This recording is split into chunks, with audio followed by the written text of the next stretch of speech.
Within the vast and unsettling landscape of internet culture, very few figures have captured the collective fascination quite like Chris Chan, now known as Christine Weston Chandler, and originally born Christopher Weston Chandler. Otherwise known as a lolcow, essentially meaning someone who is easily baited, gullible, and milked for laughs on the internet, Chris Chan is regarded as the most documented man on the internet. This is a story that spans nearly 3 decades, chronicling the transformation of a troubled but relatively ordinary child into a phenomenon that would define internet culture itself. And that is not an exaggeration. But to tell that story, we need to begin at the start on this week's episode of Red Thread. Welcome everyone to Red Thread. I'm very pleased to have you all here, and I'm also very pleased to tick off a bucket list wish of Jordan's, which is to do a Lord of the Rings trilogy on Chris Chan. So very excited to get going with that one. Jordan, pleasure to have you here as per usual. Oh, it's a pleasure to be here. I've got to say, Jackson, I really feel like I'm an apprentice and you are a tradie. We are finally... that's a way more masculine, what do you call it? Comparison there. I thought when you said apprentice, I thought you were going the Star Wars direction because I'm a virgin. I mean, it's very apt when we're talking about Chris Chan. It's way better. Yeah, exactly. We shouldn't be talking about carpentry and plumbing. No, There's no way that this man has any applicable skills to reality. No. But look, I just think that this is YouTube bread and butter, and you cannot call yourself a YouTuber unless you are a Christorian. Yep, absolutely That's true. But it's an ever-evolving education that you need to have on Chris Chan, because obviously if we're talking about 30 years almost of history. Of lols. Yeah, of just events to dive into. So it is Pandora's box. Once you open that, there's no going back. Luckily, we have you here, who's pretty much you know the basics of Chris Chan, like the things that come out in the news about Chris Chan. But I would say that 99% of the details are probably lost on you. And then also joining us is Kira, of course, for this episode. Not the key researcher this week on the document. We need to send thanks to a couple of guys for putting together this document for us. But yeah, Kira, you're coming into this completely blind as well, basically, right? Not completely blind. You know, I've overheard you listening to videos, our in-house Christorian over here. So I've heard some in-house Christorian. Far out. No need to outsource. Wait, Kira, how far in your education are you when it comes to Chris Chan? Would you say that you're an undergrad? First year, sophomore, preschool. What are you? I'd say preschool. She's like preschooler. She's not even in the elementary grade yet. All right, if you've watched Turkey Tom's school. documentary on it, huh? What? I'll say middle school. You're a middle school. Middle schooler. Everything she's learned has been against her will. I'll say that. Yes. Including today. I don't know if anybody has ever learned anything about Chris Chan with their will. Oh, absolutely. I have. I love seeking out knowledge on Chris Chan and lolcows in general. Maybe not other lolcows. Usually other lolcows get really depressing pretty quickly once you dive too far into it. And there's an element to that with Chris Chan for sure. Like a lot of the people involved in the story of Chris Chan are inherently immoral and evil people who have corrupted this individual into doing unspeakable poor, innocent acts. Man. I wouldn't say he's completely innocent, but yes, there's an element here. But it's so hard not to find some humorous situations throughout at least the early days of this story. All right, well, before we begin, Jackson, can I just get your theory as to why this has captured the internet like nothing else? Persistence. What, persistence in being a joke? Well, it's again, ever-evolving story where you don't know what each new day, especially during the 2010s and the early 2000s, what each new day would bring with Chris Chan. It was entirely different. And what phrase am I looking for here? The detachment from reality that Chris Chan possesses is unlike anyone else in lolcow history, basically. Like there's a level of detachment from reality here with Christian that just opens, again, it opens Pandora's box to creating moments that you just never see coming. Okay, so really, he actually is a portal to another dimension. The dimensional merge discovered. did happen, and it was on the day that Christian was born. Honestly, like that, so many different timelines converged at that point to bring us the Jesus of autism. I would say it's a wonderful story if you just let yourself not get overwhelmed by it, I think. And by wonderful, I mean hilarious in some degrees. Again, unspeakable things happen, very disgusting things happen, but that's just human history in general. If you can't look back and smile, what can you do? What can you do? Yeah. What can you do? What I'm thinking before I get into this too much, would you compare him sort of to this one-man, real-life, autistic Days of Our Lives? Yeah. It's an endless soap opera. Okay. Mm-hmm. All right. So this is how we have to look at this. Well, yeah, that's what lolcows are basically. Like. All right. So we're basically going to Neighbours episode 1. Is that what's happening here? Oh, yes. Yeah. Yep. God, we're going to the very beginning of this story. And again, 1980 to 2025, how many years? That 45 years of history we're about to cover. Not in one episode. This is definitely not a one episode thing. We're going to be covering the early days in this episode. And I will also say, just due to brevity and just due to the format of this show, Red Thread, being more conversational, we're not going to be covering everything in an excruciating detail. If you want to do that, there are many documentaries on many YouTube. Resources. Gino Samuel's comprehensive history on Christian exists. And I'm not joking. It is about 95 videos, each of them about 3 hours long. So good luck getting through that. I salute you, Christorians out there who do go through all of those details and actually go on that pilgrimage. But in this Red Thread series, it's going to be 3 parts. We're going to be covering the start of Christian's history, the middle, and then, where he's at now, basically the conclusion to Christian's story as it stands currently. And we're going to try to do that as concisely as possible. But that means obviously details will be omitted in the sake of brevity. Is that all right with you, Jordan? It'll have to do for now. I do want to go on the pilgrimage one day. It's so much. I've like faulted. I made it through I think 45 episodes of Gino Samuel's series on it. And then it's just it gets so time consuming. Just the amount of details you sift through in those videos. Unbelievable. So there are people that have devoted their life to Chris Chan's life. Yes. Not just that, they've made pretty, significant careers off of it, I would say. There's several YouTubers who have propelled themselves upwards due to their reporting and chronicling of Chris Chan. In fact, I think the only person that hasn't benefited from Chris Chan's fame is Chris Chan himself and, of course, his family, which is sad, but so hey. Such is the fate of a lolcow, that is isn't the it? price of being a lolcow, I suppose, yeah. It's a high price, isn't it? You are just a cow. You are a cow. You are getting milked. There is no real benefit to you. I suppose you get to live in a barn and live in a nice paddock. There's that. But more or less, you are not getting any of the royalties from your milk. No, that milk is free range. That's for everyone else but you, I'm afraid. Anyway, let's get started because this is going to be a long episode. Kira, are you good to go, Kira? Are you ready? Yes. Prepare yourself. No, she doesn't sound ready. No, she's not. I feel bad for forcing her to endure this. There was really no need. Too. But Kira, I think we speak for everybody on this podcast. It's for your own good. Yeah, you need to be prepared for the world. I also think that if it's just Jordan and I here, we might lose out on a bit of empathy for Chris Chan because we are clearly deranged, whereas Kira will be able to reel us back in, I think, and keep us on track maybe. All right. We'll see. Okay. Or maybe we'll corrupt her to our side as well. We'll see. Okay.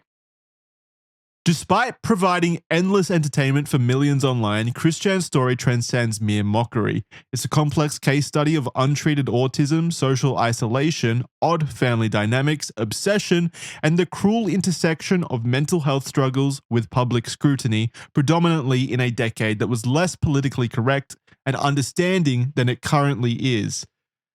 I mean, yes, but is the world really more understanding these days?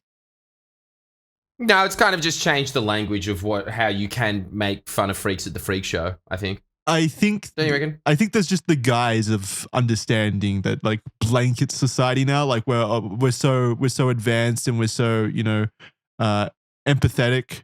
We're so full of love for one another. But with the advent of the internet and how connected we are, times have never felt more vitriolic. So I don't know how understanding we truly are, or how much of a difference there is. I think it's it's a language nature, tone right? change. That's it. Yeah. It's kind of human nature not to be understanding, if anything. Yes. What makes Chris unique isn't just the bizarre nature of the many documented events, but the sheer volume and detail of the documentation itself. Thousands of hours of video content, pages of text, emails, legal documents, and artistic creations, all perfectly preserved by both Chris and his observers, exist.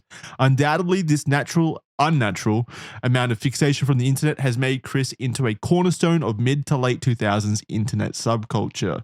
He is basically the advent of the term lolcow. He's the progenitor of the term.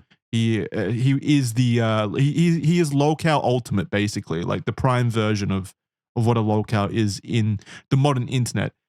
Without Chris Chan, none of the others would exist, honestly. Our story begins on February 24th, 1982, at Martha Jefferson Hospital in Charlottesville, Virginia. Christopher Weston Chandler entered the world around 5:30 a.m. in the morning to parents Robert Franklin Chandler Jr., known as Bob, 55 years old, and Barbara Ann Weston Chandler, called Barb, 40 years of age. That's old. That's really old to have kids, right? Obviously not just Barbara, 40, like I think that's on the limit of how old women usually have kids, right, Kira? I'm asking you because I don't think either of us will know. Oh no, I know because I'm from one of those professional couples that basically my relationship with my fiance is, should we have a dinner date in September? No, mine's terrible as well. How's your November? So like we froze our eggs and we went to them, and I don't know if they were giving us the upsell. You don't produce eggs, that's her eggs. Oh yeah, but come on, I put some seasoning in the scrambled eggs. Come on, that's my salt in there. And is that how they do it? They preserve the sperm and eggs together already?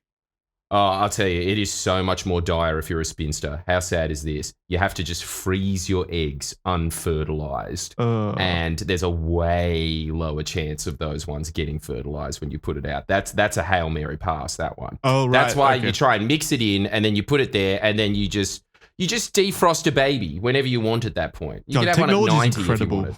Well, it's amazing. So if you are like a 60-year-old woman, you could still give birth if you get that planted in you? I think you can. I don't know about that. Are you sure? Wouldn't your hips I'm going to break? have to find out. Yeah, okay, the hip problem might be a bit of a... Shakira could probably do it, but you go... But yeah, you're probably risky. It's probably a better idea to just go and pay someone in the third world to go and have your baby for you. Right. Like Paris Hilton did or something. But you could probably do it. And then I think that they recommend that you start getting them frozen at 30. Oh, okay. And I don't know if they're trying to upsell you or not, but they are saying that anything past 35 is known as, how scary is this? A geriatric birth. Oh my God. Yeah. That's terrifying. So I was going to say, it is like well-known science at this point that having babies at those kinds of advanced ages of 40 and 55 years old is like you're going to have a lot of Chris Chans. Yeah, it heightens risk for certain conditions. Brings more risks. Yeah. Let's just put it this way. Chris Chan was destined to be what he is. Was that known back then, or did they just take the risk? Did they just roll the dice? Do you reckon that they knew they were having a baby? You think it actually was like a virgin birth, like prophetic? Christian is just Jesus. Well, I've always thought that if Jesus came back, everyone would think that he's insane and should be in a mental asylum. And he does seem to have this gravitational pull, like a sort of religion around him. Yes, you're right. He could be Jesus. We don't. I honestly think that's a possibility. But sorry, Kira, am I like, do you know anything about like geriatric births? Do you know anything about it? Well, my mum was older when she had me, actually. And I turned out fine. I don't know. she You're on would an not episode want- about Chris Chan right now. You're pretty weird in my opinion. She would not want me to say. Yeah, okay. She would kill me. We'll keep that private. But like geriatric in terms of birth. Geriatric Oh birth. my god, okay. she listens to these. She's gonna So actually murder me. Well, She to was be a fair- nan. No, she was a she nan was- having a child. No, she was not 50. Okay.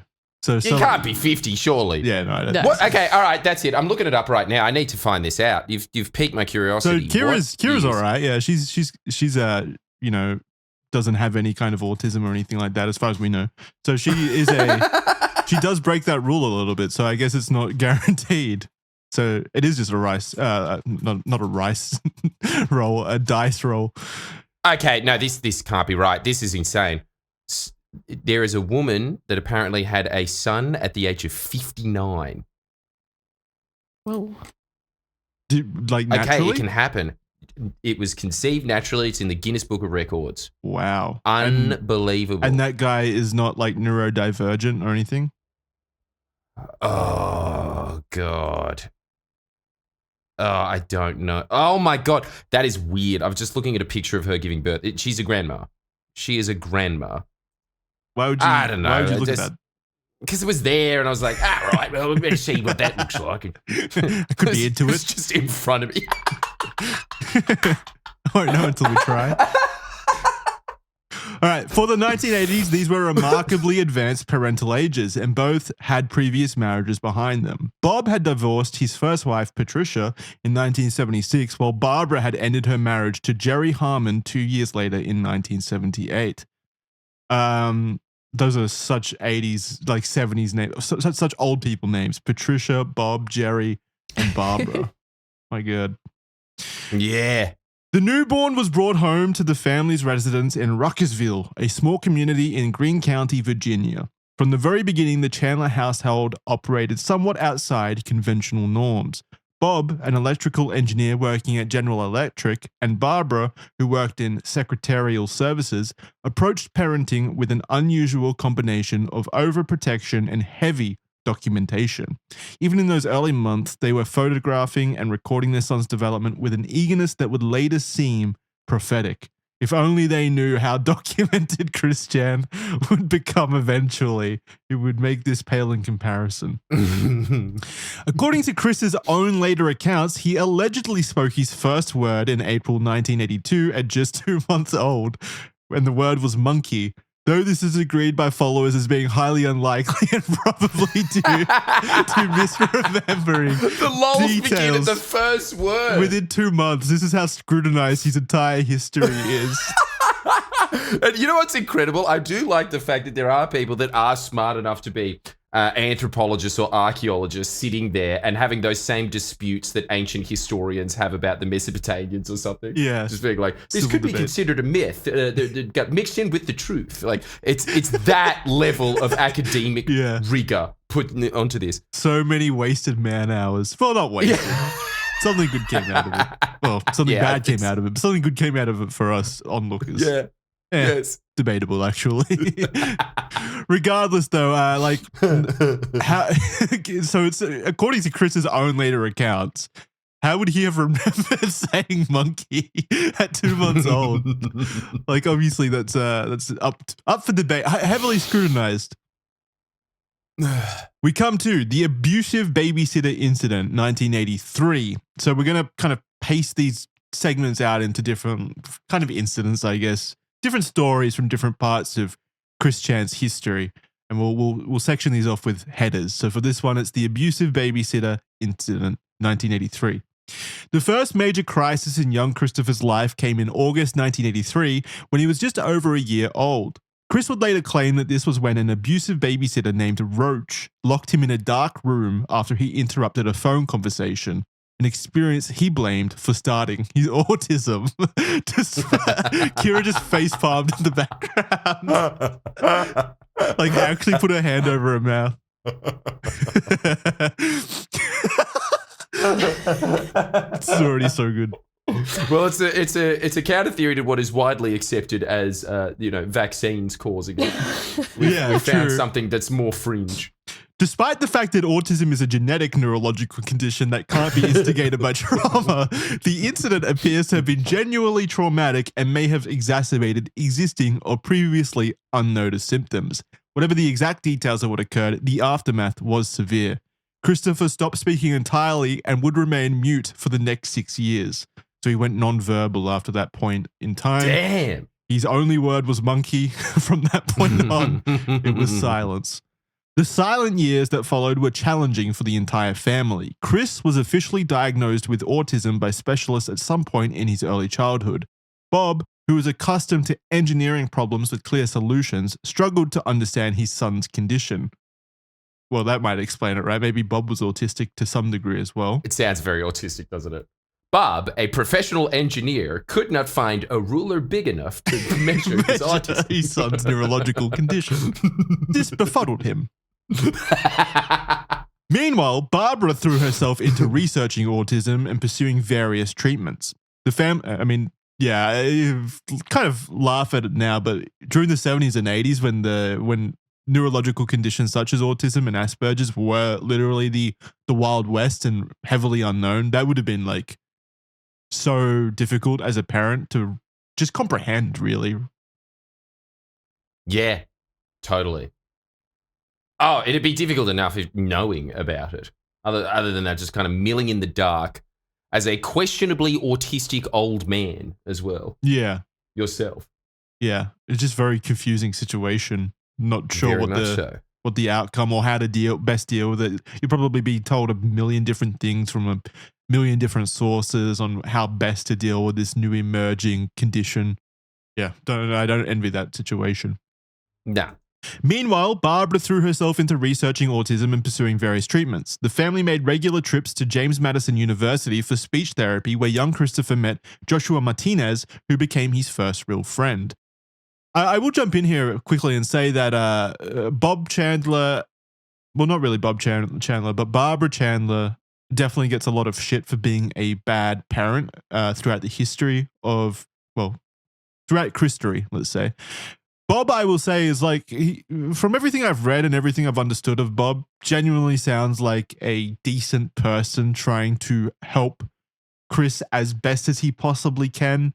So I think throwing any kind of shade on Bob, as some people do, is a bit misguided. I really do feel like Bob was trying to do the best that he could in the situation. And it seems like the family itself was trying at this point to help Chris as much as possible. Like they seem like present parents, let me put it that way. Okay. Yes. During these years, Christopher's autism manifested in typical ways. He was nonverbal, engaged in repetitive behaviors, and showed intense focus on specific interests. His parents noted that he would squeal frequently and could be difficult to manage, behaviors that caused them considerable stress. What were you like as a child, Jordan? That. Yeah, I mean, what kind of kid doesn't squeal often and engage in repetitive behaviors and show intense focus on their interests, right? It does sound like every baby. Man, I was just sleeping over at my parents-in-laws who were just looking after their other daughter's babies at the moment. And that's the first thing that 2-year-olds and 4-year-olds do when they wake up. They just squeal like hungry piglets. Yeah. And then you give them their little mush and then they go, and then they start squealing again. Yeah, we're not so different after all from them. No. No, wait, are you saying that you get up in the morning and squeal for, squeal for my Cocoa Pops? Push, yeah. For your mush. Oh, that'd be hilarious to know that Jackson eats gruel. Like voluntarily. Just from a trough. Yeah, just from a trough. I was going to make a joke there, but no, Kira is actually, and I'm putting this on the record, one of the best chefs known to mankind. She does incredible food. Yeah. Kira, do you claim that or no? You're not confident in your skills, or are you? No. No, she is. You don't think She's you're that being good? humble. She is actually an incredible chef. The food that Don't she say makes. chef. No, chef. Don't say chef. No. Chef. I mean, your food is literally like restaurant quality, in my opinion. It tastes so flavorful and great. Thank you. Next time, you're gonna have to come up and have dinner at our place one time, Jordan, just so I can brag From about the how trough. good her cooking here. Yeah, you have to yeah. eat from the trough though. You gotta eat from. It's delicious food, but it has to be from the trough. You know those like those pretentious restaurants that always serve their food on like just absolutely stupid things. Like you'll see them come out with a bucket with the food in it or things like that. Yes. It's so I hate that shit so much. But hey, But Kira does it. if it works, if it boosts the flavor, I'll eat from a trough. Oh, right. Okay. Yeah. I can't imagine a trough making things more delicious, especially because you're not. I don't even think you're allowed to use your hands if you're eating from a trough. It's just an apple bulb the whole time. Yeah, you just got to use your neck. It's good for your neck strength, but also, Yes. also I think it might be a psychological thing where because you're eating from a trough, maybe you feel more primal while you're doing it. Oh, there'd be some foods that'd be incredible out of a trough. You're absolutely right. Yeah. But they'd be nasty. Like what? Fruit Loops. Fruit Loops would absolutely taste better out of a trough, for sure. So cereal, that's about it. we should do the test one day. Yeah. Okay. So our trough tests so test. far have been eating Swedish surströmming. Oh, we could do that. We can combine them. Surströmming what, from a trough. out of a troff as well. That's content, baby. Oh. Man, that's how we become locals, actually. I already can taste that. Yeah. Ugh. But good on you, Kira. Yeah. I wanted it on the record. Sorry to embarrass you. You're better than farmers of pigs. Christmas celebrations became particularly important in the Chandler household, with Christopher receiving an abundance of toys each year. Well, good for him. I'm That's jealous. I never got toys. Actually, no, that's not true. I did.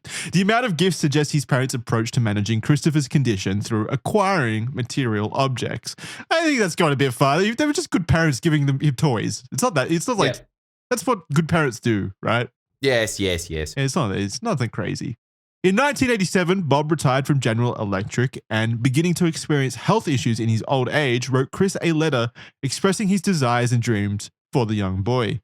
Quote, "The reason for this open letter to you, which will grow as time goes on, is that I know now that I, at best, haven't much time left to share myself with you, particularly to share my things, my dreams, and my thoughts with you at a time in the future when you will be able to understand. Remember to use my things and carry on my dreams if you want to." It is actually like a really lovely letter. Again, I like Bob. I'm a fan of Bob Chandler. He seems like a good dad. Okay. In the letter, he talks about how, I'm just going to summarize it basically, but he talks about how he was gifted a razor from his great grandfather, and one of his greatest shames in life is that he misused it as a child and broke it, and that as he got older, he realized how valuable the razor blade was to his grandfather and how disrespectful it was of him to break it, basically. Yeah, like that was his possession. And I get that. Like I'm a pretty sentimental person. Yeah. Especially with like family and stuff. So 100% get that. So what Bob is trying to do here is impart on to Chris those kinds of life lessons about treating the things that family kind of pass down to you with grace and care, because they're basically the extension of that person, right? Throughout time. Absolutely. Yep. So 100% agree with that. In this long letter, it's revealed to Chris that their family's obsessions with hoarding and collecting material items stems from a childhood in poverty. He shares to Chris his hopes that all the items he has collected throughout his life can be passed down to Chris and stored as sentimental values. I want to find something in this letter because there was actually like a really it goes over. Okay, yeah. So here, quote, "I hope that you will not carelessly misuse, waste, or destroy the value of the many things I have collected for you. Do not be in such a hurry to use, play, or work with these things. First, learn all about them, how to use them and enjoy them, their value, and how you can thoughtlessly waste their value.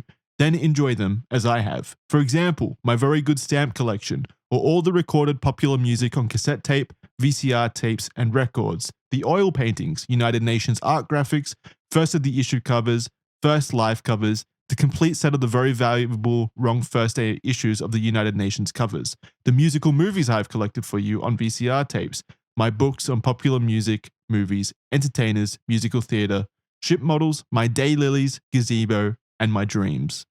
Like, it's just like such a, I don't know. The letter really actually tugged at my heartstrings a little bit, I'll be honest, because it sounds like a father who really is genuinely trying to pass on life lessons to his son in a thoughtful way and impart like the value of the things that he has collected for Chris. So yeah, it was kind of sweet to read that. No, you're right. The breakthrough everyone had been hoping for finally came in 1989. According to family law, 7-year-old Chris suddenly began speaking again while reading the packaging of a GoBots toy.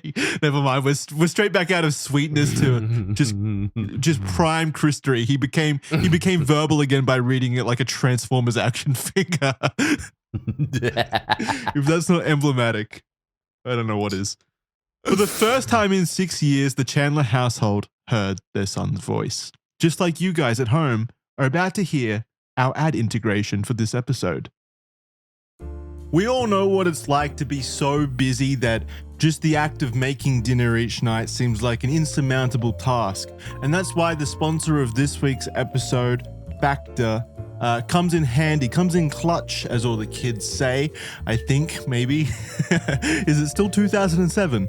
No, but yeah, it does come in handy when it comes to making delicious meals at night that don't take much effort to make, and it also leaves very little, mess behind to spend laboriously cleaning up in the kitchen afterwards, which is why I love Factor meals. Why will you love Factor meals? Well, that's easy, because they're delicious, tasty, chef-prepped meals that are delivered straight to your door. You get to choose from over 65 weekly meals made for how you live, the specific dietary preferences that you might have, and whatever mood you find yourself in that week. There's a massive amount of variety across different ranges for their meals. Premium seafood choices like salmon and shrimp at no extra cost. And how about delicious new Mediterranean diet options packed with protein and good for you fats? How about Asian-inspired meals? Look, they've got them all. They've got so many different options there. You're going to be thanking whatever higher power you may worship for Factor meals coming into your life. There's no better choice if you want to take care of your nutrition in the easiest way possible. That's why 97% of customers say that Factor helped them live a healthier life. And again, my personal endorsement, these kinds of services make living a busy adult life so ridiculously easy when it just removes that factor from the afternoon, from having to get into the kitchen for an hour to cook something that may or may not even end up tasting good, and then having to spend another 30 minutes cleaning up all the dishes and stuff. Instead, 5 minutes on Factor meals, and I've got a delicious meal that I can consume like the pig I am, and then I can keep going for the rest of the night, doing whatever I need to do, and I get that hour and a half back, basically. So yes, I do highly recommend Factor. Please check them out. Eat smart at factormeals.com/redthread50 off and use code redthread50 off to get 50% off your first box. That's 50% off how much you're paying for the box. They don't take 50% of the items from the box. You still get a full box. You're just paying less for it. And you also get free breakfast for 1 year when you use our code. That's code redthread50 off at factormeals.com for 50% off your first box, plus free breakfast for 1 year. Get delicious, ready-to-eat meals delivered with Factor. Offer is only valid for new Factor customers with code and qualifying auto-renewing subscription purchase. Thank you very much for supporting the show. If you do love Red Thread, and this does sound like something that you might enjoy, please go check out Factor Meals. It does help out the show a lot. Other than that, let's get back into this monumental episode. So continuing on, we come to chapter 2, which is School Troubles and the Transformation of Chris, from 1990 to 1995. We'll start with the chapter Elementary School Hell, which covers 1990 to 1992. The return of Chris's speech coincided with new challenges as he entered the formal education system. In 1990, he graduated from Greene County Primary School and was preparing to transition to elementary school. Wait, primary school to elementary school. Isn't that the same thing? What the hell does that mean? Like we over here in Australia, primary school is basically our elementary school, right? Primary schools cover like grade 1 to 7. Yeah. Hang on. So they've got two different. That can't be right. I'm looking it up now. Elementary school. Maybe elementary school's like middle school? No, that can't be right. No, middle school's like year 7 and 8, yeah? Yeah. No, elementary school in America refers to the same stage of education as primary school in the UK and Australia. Maybe this script is wrong and it's meant to say high school. Not sure. Yeah, I reckon. However, what should have been a celebratory milestone quickly became a nightmare that would define the family's relationship with schooling institutions for years to come. In 1991, 9-year-old Chris began 4th grade at Nathaniel Green Elementary School. Nope, immediately confused again. I don't get it. Wait, so maybe maybe he went to a different primary school, but like the preschool there or something, the kindergarten, and then moved to like a different elementary school. I don't know. Regardless, he began 4th grade in 1991 at Nathaniel Green Elementary School, and almost immediately conflicts arose. According to Chris's later accounts, teachers and the school's principal subjected him to what can only be described as abuse. Chris claimed that the faculty members pinned him to the ground, holding his wrists and ankles while recording his cries and screams. Whether this was intended as some misguided form of behavioral intervention or represented genuine malice remains unclear, but the impact on both Chris and his family was severe. I mean, I've always heard that schools were different back then. Well, mostly from my dad, like back in the 70s and, the 60s and 70s and 80s or whatever, like you would get hit with rulers and things like that by teachers if you misbehaved. I've never heard of being pinned to the ground and recorded while you cry and scream, though. I'm sure it's true. Is that sarcasm?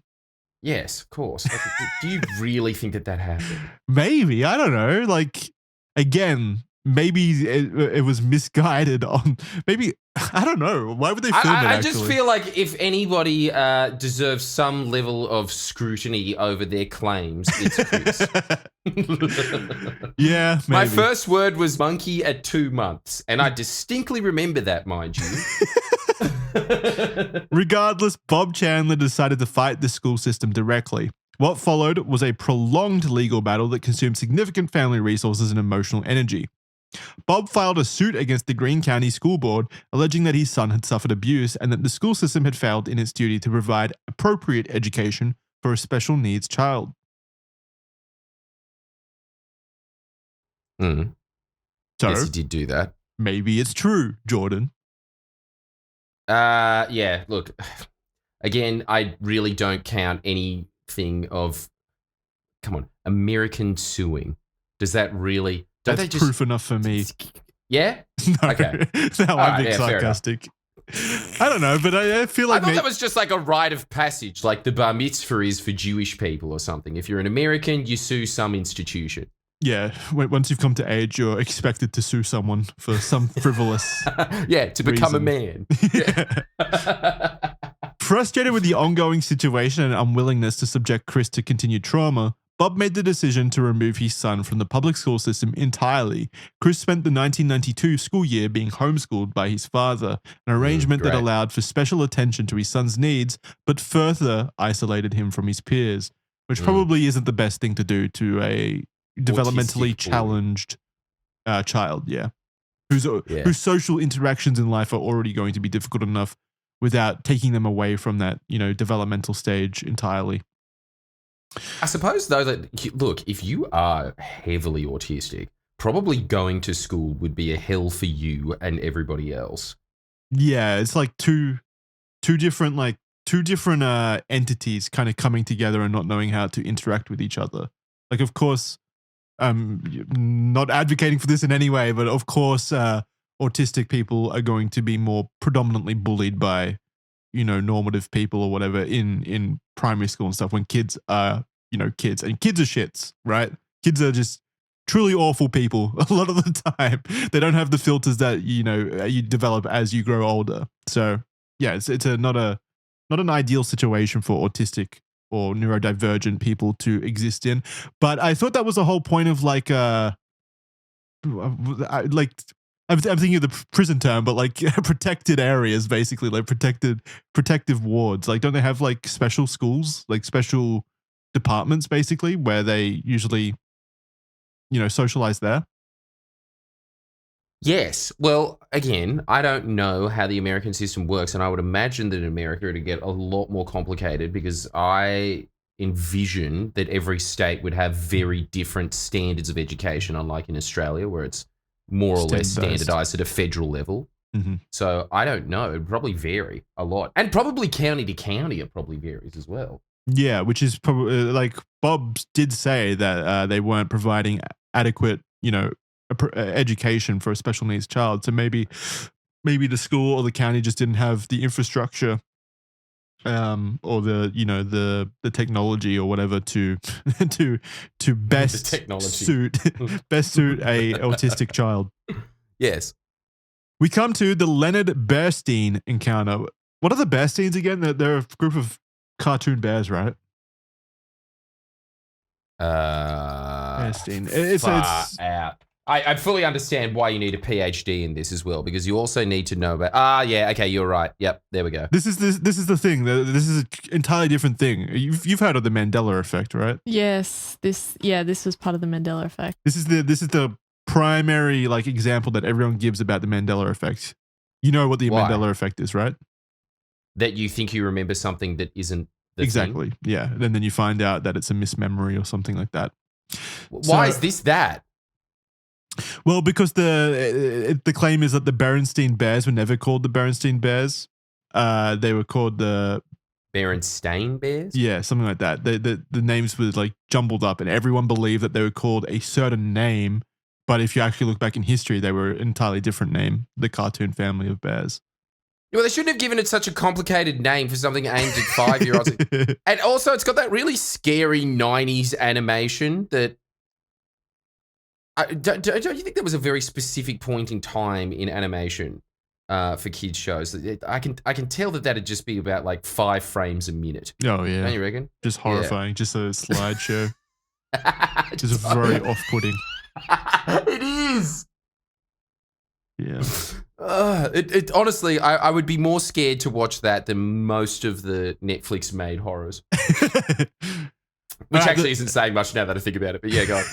The Leonard Bearstein encounter, December 1992. I don't know if it is the same as the Berensteins or whatever. This guy is just called Bearstein, all right? He's a bear. During this tumultuous period, an event occurred that would have lasting significance for Chris's sense of identity and purpose. In December of 1992, while the family was dealing with the stress of the ongoing legal battles, 10-year-old Chris had an encounter that he would later describe as life-changing.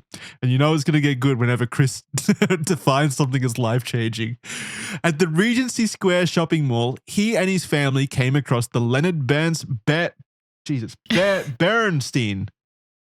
That's spelt different already to what's in the title of this chapter. The Leonard Berenstein Show, a musical show featuring an animatronic bear voiced by an operator behind the set.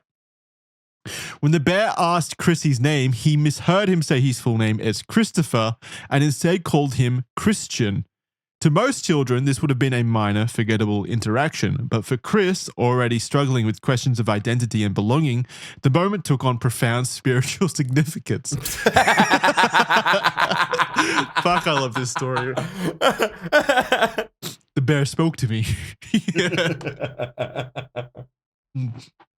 So good. Oh, do go on. He interpreted the bear's mispronunciation as a divine sign, a message from God that he should embrace a new name and, by extension, a new sense of self. The family was sufficiently convinced by Chris's interpretation that they pursued a legal name change, officially transforming Christopher Weston Chandler into Christian Weston Chandler. All thanks to that bear. Do you think the guy of God? Do you think the guy behind the Berenstein bear animatronic at that mall knows just the impact he had on the Chris Chan story? Now, or do you think he even knows what Chris Chan is? Look, I'm sure he's dead. Yeah. But if he was alive, God, somebody really needed to tell him that. Hey, yeah, that would be I've heard some people that some people claim that Healthy Harold changed their lives, but that is. He thinks that the same thing happened to him that happened to Emperor Constantine, he's basically just taken on Christianity as the mantle and proud protector of it because of a bear. A sign. He got a sign. Yeah. But my point is, think of the butterfly effect. Think about that guy, the animatronic, the guy, the voice actor behind the animatronic or whatever, who was talking to the audience of children for that for that play or presentation. Imagine him finding out like 50 years, well, not 50 years later, how many years? 30 years later. Like he's just Googling online one day, he falls down the Christian rabbit hole and he finds out this small little detail, how much of an impact he had on Christian's life without him even knowing so. Like that would be mind blowing if you found out that you had an impact on something 30 years ago that like just created such a monumental story in modern era, basically. Like that is the butterfly effect. Yeah. A Mandela effect and butterfly effect all in the one same story. Oh my God. He's quite an epic man, you have to say. You got to give it to Chris. That is a dimensional merge right there. We're getting so many dimensional merges already. It's incredible. He is a man of destiny. You can't deny that. I really think this could, like, if we weren't so tech savvy and stuff, and if we didn't like hyperanalyze details and have rationality or whatever, like, I really think that this could have been the new Bible. Chris could have been Jesus. What? I'm serious. Like, if this happened back in like the early, BC, before Christ, I mean, you don't even have to change BC. It can just be before Chris. Like, we're right there. Yes. We're on the. I really do feel like a much needed recipe in a prophet would have to be unwavering belief that God transmits himself through you. Exactly. That man isn't making that up. No. He thinks that. If you're serious enough to change your name, you're serious. The Richmond Times-Dispatch even published a puff piece article about his name change titled, quote, "It took a talking bear to give the name a young boy loves," end quote. I mean, that's touching. This article represents one of the first instances of Chris's life being documented in public media, the first of many, many more to come. It's actually, have you, I mean, of course you have, actually. I was going to say, have you ever been written about in the in newspapers? And then I remembered your entire life. So yes, I know you have. But yeah. I'll say this, I've never had a puff piece. Yeah, true. Maybe a puff up and smoke piece, am I right? Yeah, I've had those, yeah. Those are kinds of puff pieces. No, but like, yeah, this Christian was documented even before the internet got a hold of him. Like, he was routinely written about in like local papers and stuff like that. Like, we're seeing a newspaper snipping right here on the next page of him with his parents in the paper. He was documented before the internet. And you know what else as well? Even in that photo there, he kind of looks like what he... It's look, weird, isn't it? He hasn't really aged that much. Or like he has, but it's just like he's the same shape. Yeah, there's his whole life. Same kind of vibe that emits from him that you can still see in this day and age. Yeah, it's sort of just like the boy version of him, just... Which is generally, to be fair, that is generally how people work, by the way. Like, you do. Is it? I mean, you do just age. Like, you don't go through drastic transformations, right? I don't know. I just feel like anytime you ever look at anybody, I don't know, 14 or something like that, they just look like a very gangly, strange, ugly duckling version of themselves. And like the child version, I feel like the child version changes quite a bit. But with him, I swear, I'm just looking back at like 40-year-old Chris. It's like it's the shape. It's exactly the same shape. What do you think? Humpty Dumpty his whole life. He does look like himself as an adult there. Yeah. Okay. Well, yeah. I mean, he does. He genuinely does. I just don't know if it's that abnormal for that to exist. Yeah, fair enough. Yeah, it's probably pretty mundane and trite. It's just like, man, if you are getting unintentional PR pieces as a young boy, you know the phrase human headline? Yeah. He's kind of got a power that so many of us wish we had. He is naturally... He's sort of just newsworthy as existing. He is naturally a conduit for the media to act through him. Whether that media is helpful or detractful is up for debate in different situations. But like, he's got an inherent like draw to him for some reason that people just want to know more. Yes. Just like Jesus. I'm telling you. There was entire books written about that dude, and there will be entire books written in the internet forums about. We've got one right here, 20 pages on this guy, and we haven't even like entered, the exciting part. Well, Yeah, I don't know if I exciting. think we already sort of have. Yeah, it's crazy. That's remarkable to me. This incident established a pattern that would persist throughout Chris's life, the tendency to find profound meaning in random external events and to allow these interpretations to drive major life decisions. We usually use a term of disassociated from reality, kind of. That's the vibe. Like disconnected from reality and taking these profound like meanings and stuff and then making changes in reality that just do not correlate to any rational, foundational, understanding of what is actually happening. It's kind of crazy. I mean, it is genuinely crazy. Yes. The name change wasn't simply administrative, it represented Chris's first major step towards constructing a personal mythology in which he was the protagonist of a larger cosmic narrative. In other words, these were the beginning signs of the level his main character syndrome would reach. And Jordan, explain main character syndrome for people that don't know what that is. Oh, main character syndrome, more or less, just, is somebody who literally thinks that they're like doesn't literally, thinks they're the main character of the movie of life, right? So they think that everything is happening for a reason to them. It's what we used to call solipsism, actually, that you are the center of the universe. Mm-hmm. That's that type of person. And the thing is, I once did a self-help video about main character syndrome.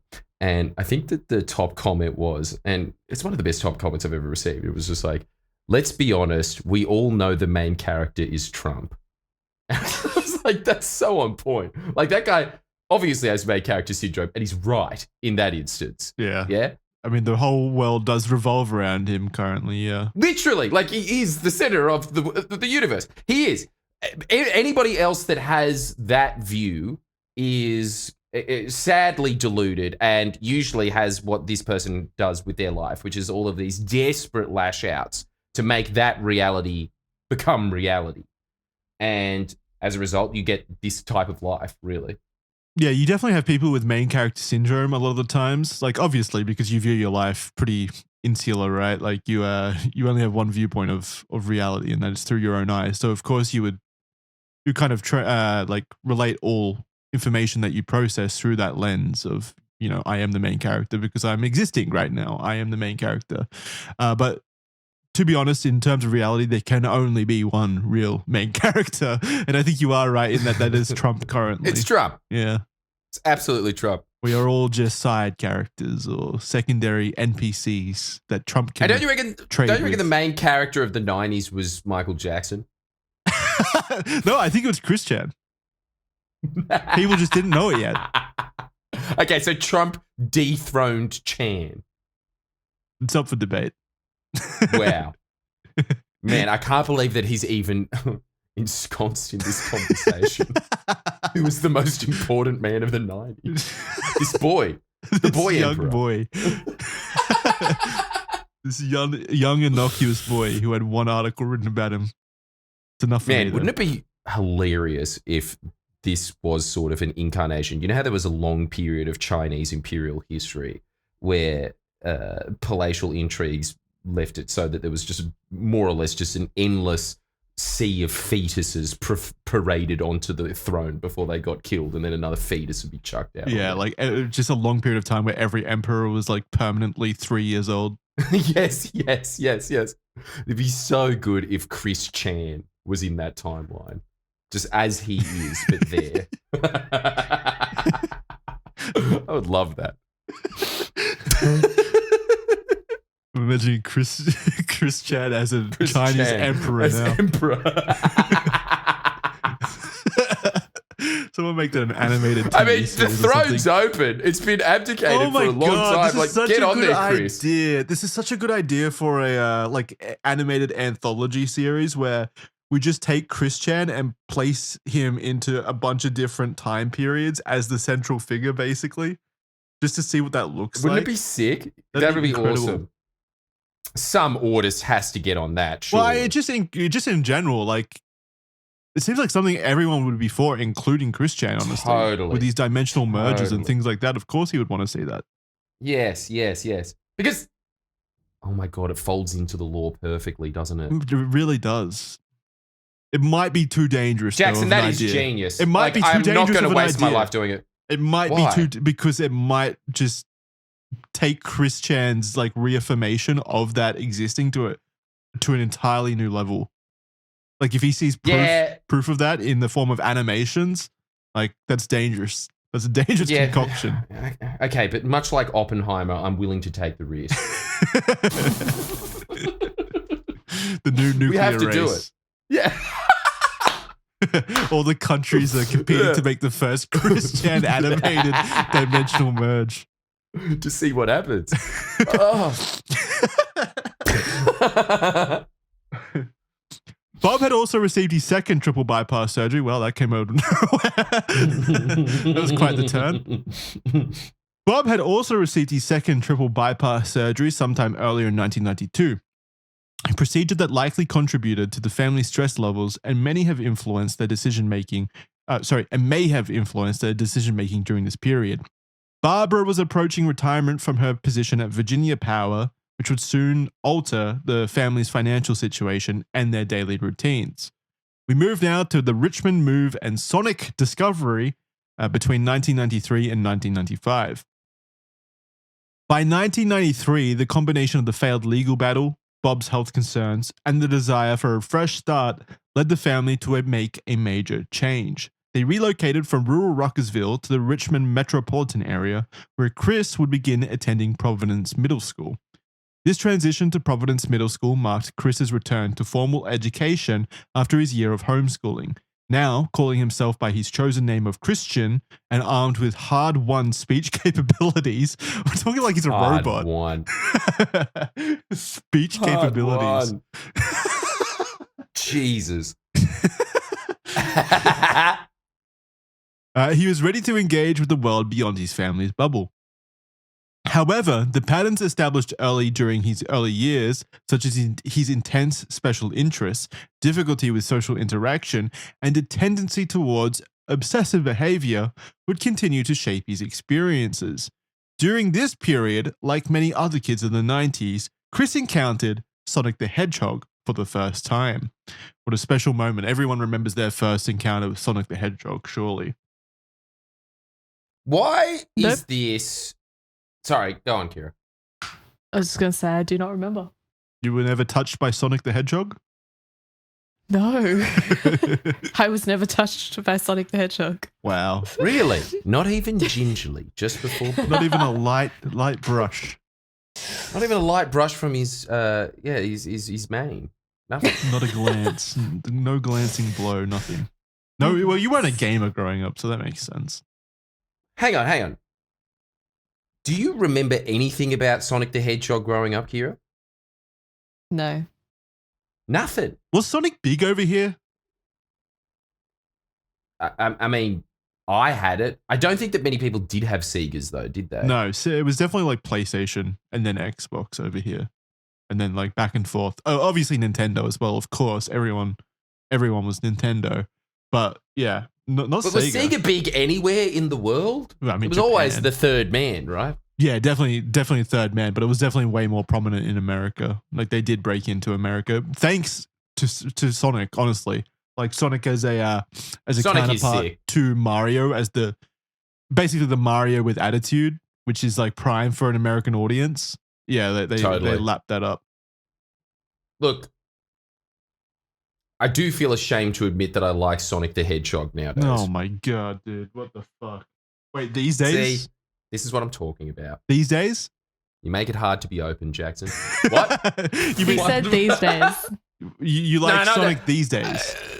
No. I'm talking about...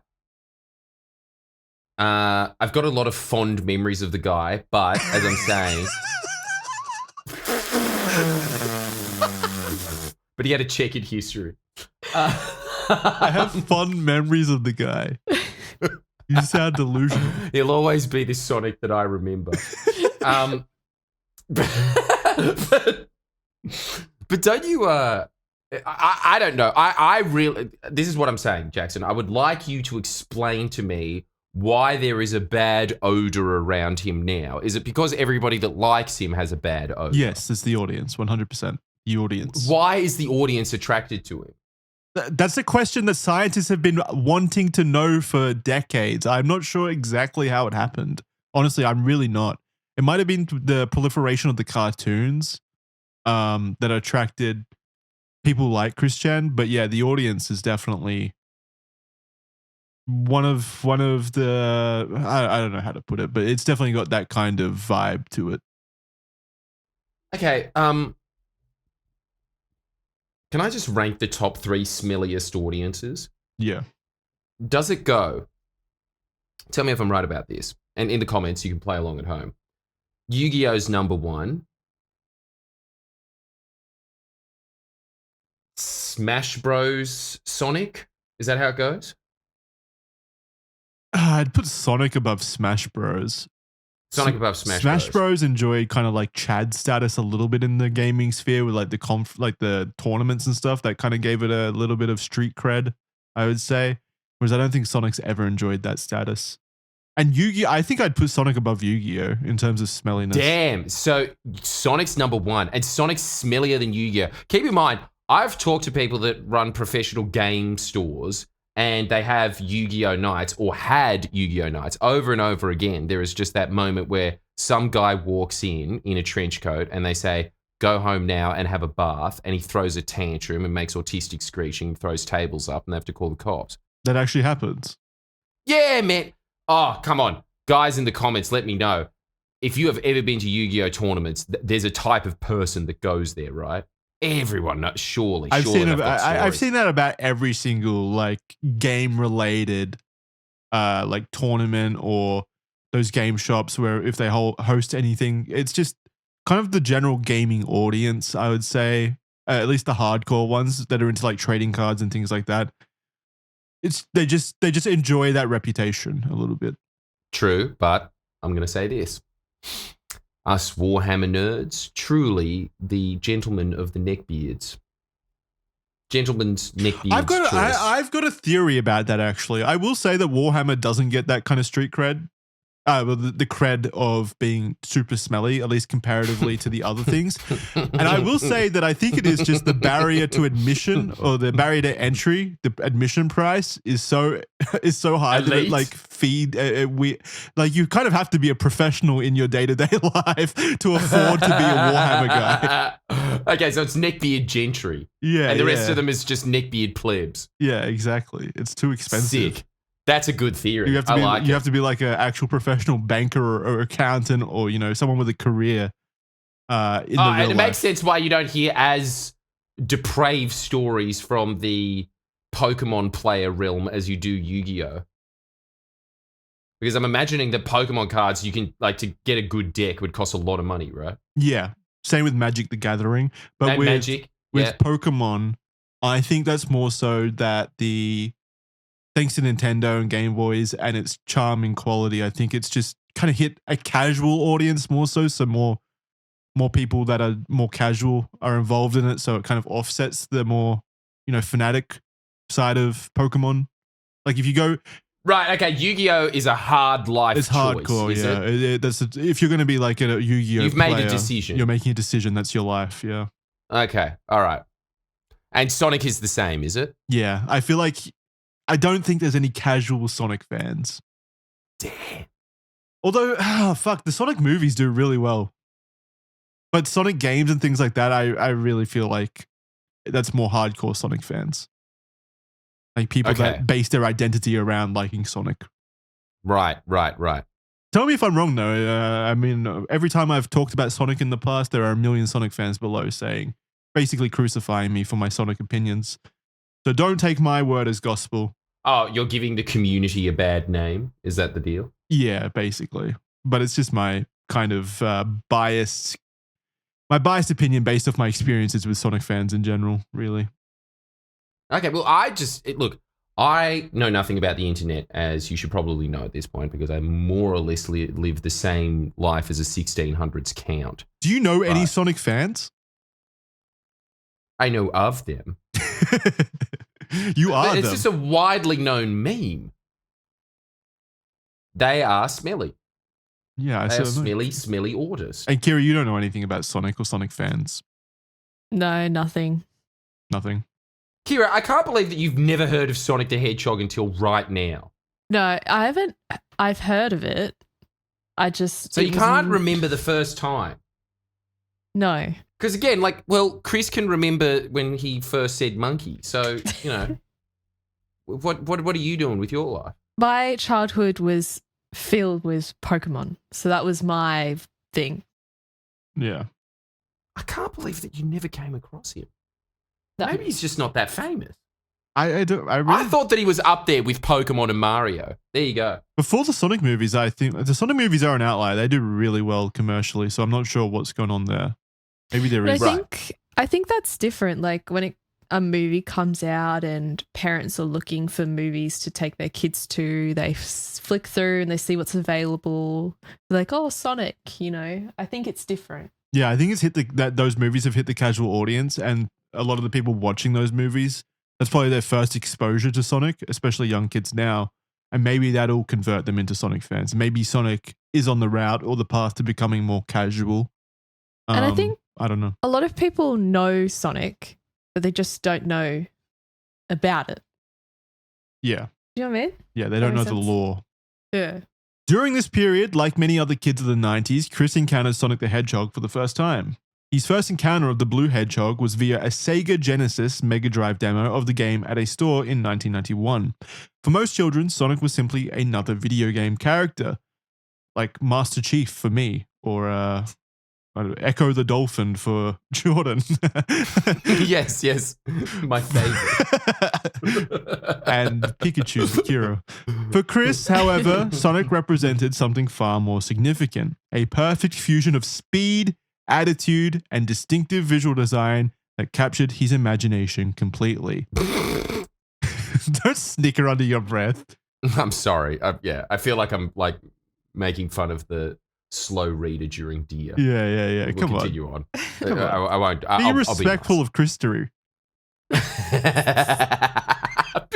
Dude, I wonder if anyone has ever said that seriously. Be respectful of Christory. Yes, that was disrespectful of the discipline. Sorry. While other children might enjoy playing Sonic games and then move on to other activities, Chris became completely absorbed in the character's world. He began drawing Sonic characters, creating stories, and incorporating Sonic imagery into school projects whenever possible. This obsession reached a significant milestone in autumn 1993 when Chris entered the Sonic the Hedgehog Watch and Win sweepstakes. The contest, sponsored by Sega themselves, included prizes such as games, merchandise, and toys, with the grand prize being a $1,000 shopping spree at KB Toys. For most participants, entering such a contest was a casual activity. For Chris, it became a mission. Watching the show all week and writing down the code words that were put in the show, Chris was one of the 2 lucky winners who won the shopping spree grand prize. Chris's win was even featured on the news, his first TV appearance. See, he's a view grabber. I don't get it. He's got that same Trump thing. He's just a merciless PR hound. He actually is main character. He's the main character. I don't know how else to put this. He is the main character. I think you're right, Jackson. Main character of the 90s, Chris Chan. All right, so let's watch this, the news segment right here. It's the link that says was featured on the news. Let's click that. Let's watch through this. We've got a little more for you, including what Sonic the Hedgehog means to a very special Charlottesville boy, and the significance goes way beyond a high score in videos.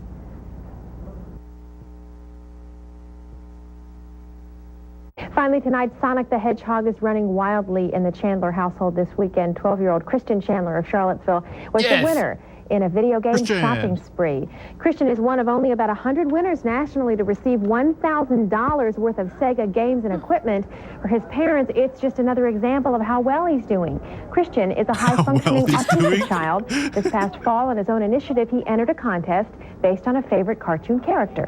What I had to do was exactly watch Sonic the Hedgehog cartoon and listen to what Sonic says at the end of it and write it down for a whole week, and then I had to mail it in, and I had to be drawn out of a hat, and I just won. And Christian's father says it only takes a few hours for him to master an electronic game and then move on to another. I can't master any of them. That's it for now, and it's just what are you, stupid? Coming up on the NBA basketball game at 5:30. It's not 6:30, it's 5:30. We'll see you back here at 11. Thanks for watching. Good night. Bye-bye. Man. I wasn't even alive then, and maybe I was alive. No, I wasn't even alive then, and I missed that kind of vibe. Everything looks so nice. Everyone was so full of classy. Hope. Yeah. God, the 90s was great. Yeah, fuck. I wish I was born earlier. The Chandlers' exhausting legal battle reached its conclusion on June 28th, 1994, when the Virginia Court of Appeals issued a written decision dismissing the Chandlers' case. The court's ruling effectively vindicated the school's position and left the family without legal recourse. Then we have another picture here of Chris in 1995 holding yet another toy. In that little interview that we just watched, actually, it was kind of like I had that kind of same opinion that you had before, where like the way he speaks and the way he enunciates things, he really has not changed in that way. Like whenever he speaks now, it's the same. He sounds like he's 8. Yeah, it's the same concept or the same like cadence and things like that. Yeah, and that weird kind of, I don't even know what that is. A little bit of Kermit the Frog, a little bit in the back. Also, I'm putting too much on. It's very faint. Yeah, it actually sounds more like the Sonic subtleties to me. of Chris Chan. Oh. Okay, actually, you've explained a lot. He's trying to mimic Sonic as much as he can. Yeah. He's hero. We come to chapter 3, High School Days, 1996 and 1999. Now, before we go into this, I want to ask you guys, how do you think high school is going to go for Chris Chan? I think he'll be quarterback in the football team. I think he'll get a lot of pussy. Yeah, he'll be fucking all the Stacys. All the Stacys. Yeah. No. Men want to be Chris Chan. No, yeah. Women want Chris Chan and men want to be Chris Chan. No, I think it's women want to fuck Chris Chan and men also want to fuck Chris Chan.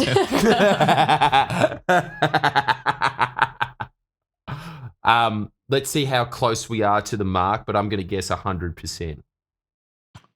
I mean, you're not wrong. You're close. You're close.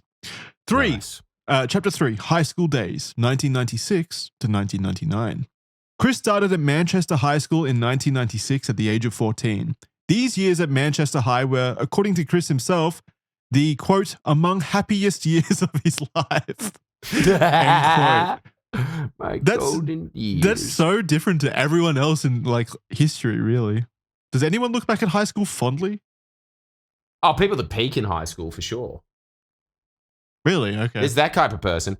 Don't you reckon that there's a lot of chads in high school that end up not being chads for the rest of their life? Oh, yeah, for sure. Like, you look back at the... And there's some Stacys there that, you know, now they're a manager at a local pool or something. Yeah, you look back at the alphas on the field back in the day of high school and look where they are now, and it's never like anything bad, probably, but it's still just like wow, you really did just peak in high school.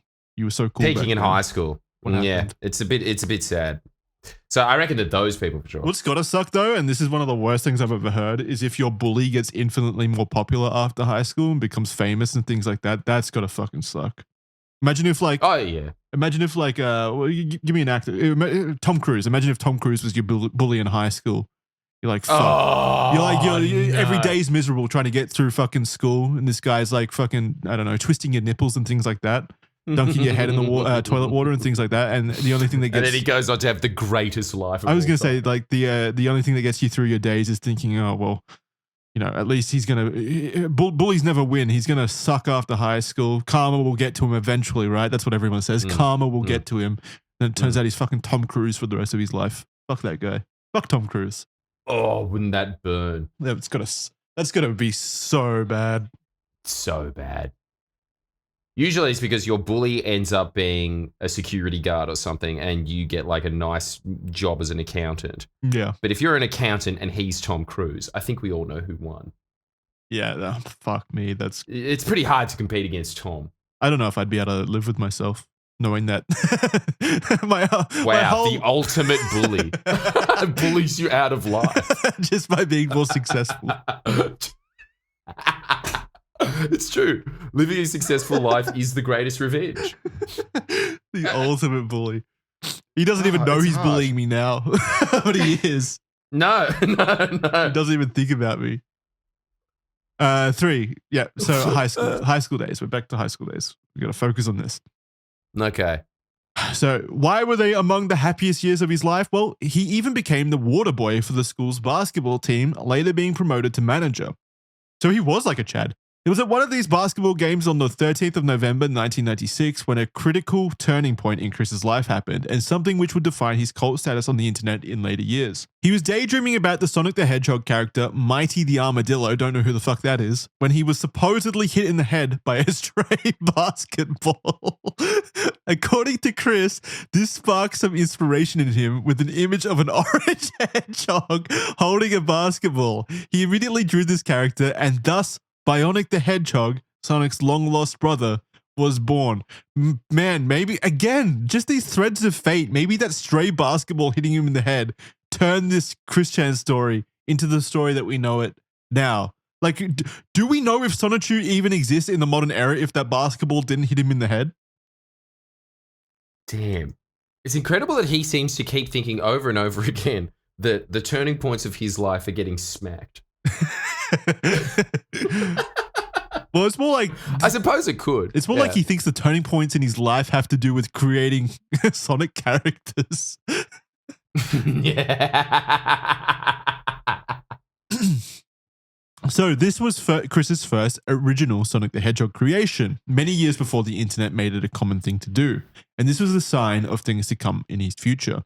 And for anyone wondering, Bionic the Hedgehog was not a robot at all. Rather, Chris named him as such because Bionic rhymes with Sonic and starts with B for basketball. Nice. Oh, what an original thinker. He's combining ideas in fresh, new, innovative ways. Kira's like actually crying. It's all right. I know the story's emotional, Kira. It'll get better. It's just orange. And he's orange because a basketball is orange, I'm assuming. Yeah. Exactly. Creative genius. Oh my God. By 1997, that's the year of Jackson, by the way. That's when I was created. Chris was starting to try his luck at getting a girlfriend. Although he'd had some crushes at earlier points in his childhood, including Sarah Hammer, Tiffany Robinson, and Natasha Turner, these had not led to anything. Chris refers to these female friends he'd had throughout his childhood and teenage years as his gal pals, although he often developed crushes on them, meaning the lines between friendship and affection were often blurred in his mind. In fact, it's safe to say that there doesn't seem to be a case where a woman existed in Chris's life without him developing like an intense obsession and crush on them, to the point where every woman was a potential victim for Chris Chan. And I do mean victim. Right. So he's got sailor eyes constantly, does he? Because of how devoid, how rare females are.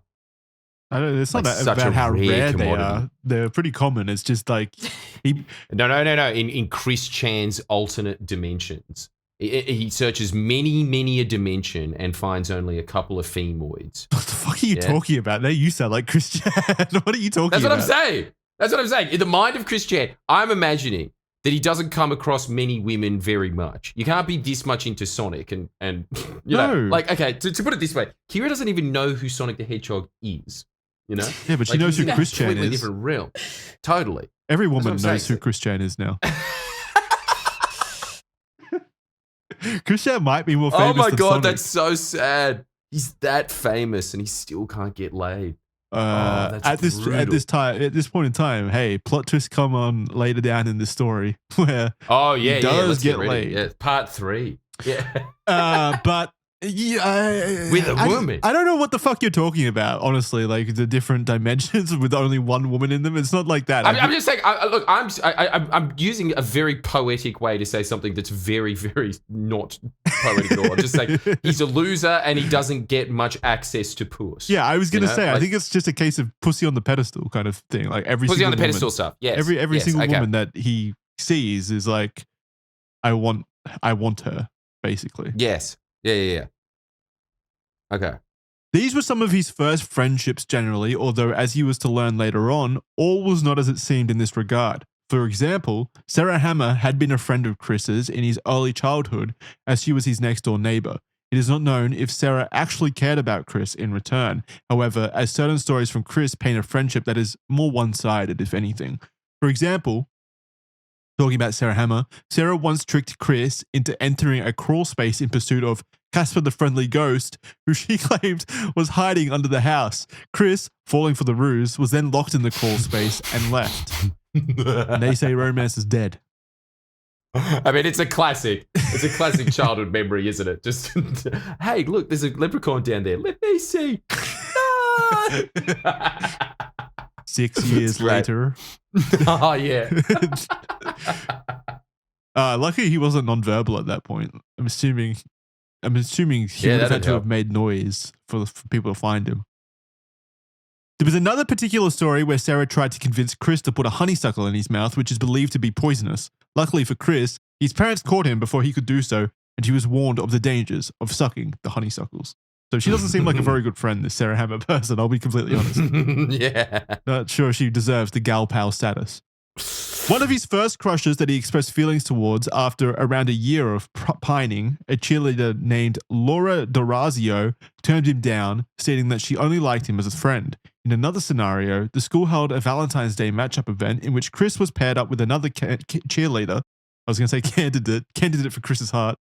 Another cheerleader, Molly Qualls. In Chris's view, this pairing was, quote, the only matchup I felt was a good matchup at all back then, end quote.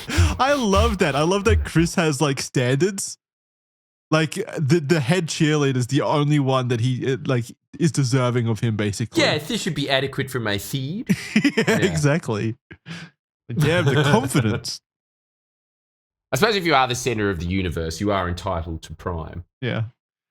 There were these were some of the beginning seeds of what Chris later infamously called his love quest. And his love quest is a long one. 1998 was a huge year, not just for Chris's future, but also for most children in the Western world. Of course, we're talking about Pokemon, Pokemania, which first aired in the United States in September of that year. Shortly after the first games, Pokemon Red and Blue, were released to the Western audience, with the trading card game also following soon after in December. Pokemon, of course, blew up immediately, sparking what became known as Pokemania in children everywhere. Chris was one of these casualties, one of these millions who became obsessed with it, something which would later coincide with his obsession of Sonic the Hedgehog in following years and led to by far his most infamous creation. More on that soon. 1998 was also the year that Chris recorded his first ever video titled Song of Christian. Oh, God. I can't. In the video, he recites a poem that he wrote for his English class, which he got an F for. He then goes on to break the poem down line by line before getting distracted and moving on to other topics. As documented and expressed quite openly by Chris, it was also around this time that he began his sexual... Oh, God, I don't want to read this anymore. That he began his sexual exploration. Sex quest.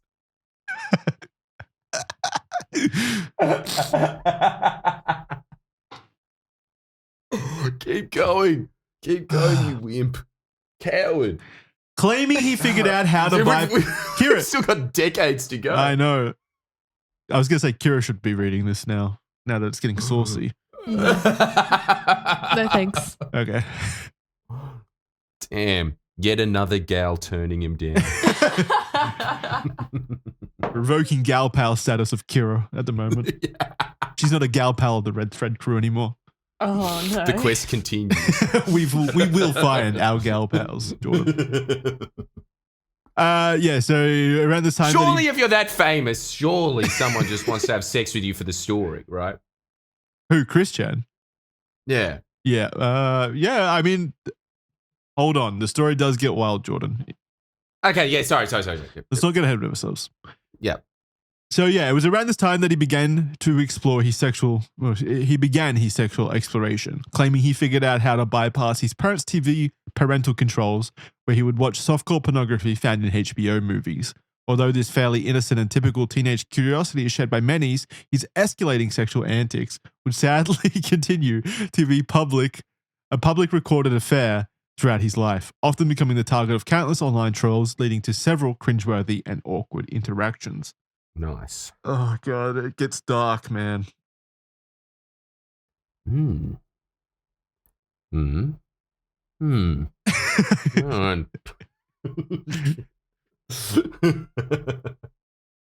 In 1999, Chris's first real internet presence emerged as he began to create several Pokemon-themed websites. His PokeSite 2 website was launched on the 22nd of July 1999, which Chris notes was able to be developed following his HTML classes, despite several evident coding errors and display issues. Although the website was mainly another passion piece of Chris to share and blog about his special interests and Pokemon, it secondarily became a launching pad for Chris to make online friends and engage socially, which more often than not was just Chris begging people to sign his guest book and brag about his accomplishments. Chris's obsession with Pokemon not only extended into websites and news blogs, it was also expressed with his illustrative hobbies. Chris began drawing and designing his own custom Pokemon cards with original characters, featuring them on his bedroom wall, legendarily known as the Wall of Originals. As many, I wonder how much that would be worth now if it was preserved. There'd be someone out there that would pay like tens of thousands of dollars for this Wall of Originals, I'm sure. I'm just imagining that anything that Chris Chan touches would just fetch a really high price. Yeah, infinite money. I think it'd just be like, John F. Kennedy's golf clubs, John F. Kennedy's comb, John F. Kennedy's toilet paper, like anything. Yeah, exactly. Like, I literally think it would be infinite money. I've always thought about that. Celebrities have it so easy. Like, Donald Trump could just live a standard life and just sell just things he touches, basically. And people would pay thousands of dollars for it. Like, at some level, you're guaranteed just say success. that he's touched it. Yeah, he doesn't even have to. No. Like, that's crazy. Just by saying that you interacted with something, you've increased its value tenfold. Like, I just can't comprehend that level of success. It's kind of crazy. Main character. Yes. As many of Chris's biographers have identified, many of these original cards are wildly overpowered with multiple complementary effects. For people that don't understand video games or trading card games, that's like main character syndrome, but for the cards, basically. Like, he's made them overpowered with no respect for game balance or anything of that sort. Complete power fantasy. Wait, what's power fantasy? Well, basically what it is, like, you have it's like a game term where, like, developers like to make the players feel strong because it reinforces positive feelings in the players themselves. So you make a player in the game like really overpowered and easily able to overcome obstacles or difficult situations, and the player themselves feels good about it because they feel strong. So that's power fantasy. Yes. Okay. One notable character within the Wall of Originals is Chikachu, a female rendition of Pikachu who can only deal damage when accompanied by a boyfriend. That's so good. And never mind, he's a visionary. Chris Chanaman. I really feel like there's not much difference between, and this is going to be controversial, not much difference between Chris Chan and Hideo Kojima. Like, Hideo Kojima is just Japanese Chris Chan in my eyes. Oh, man.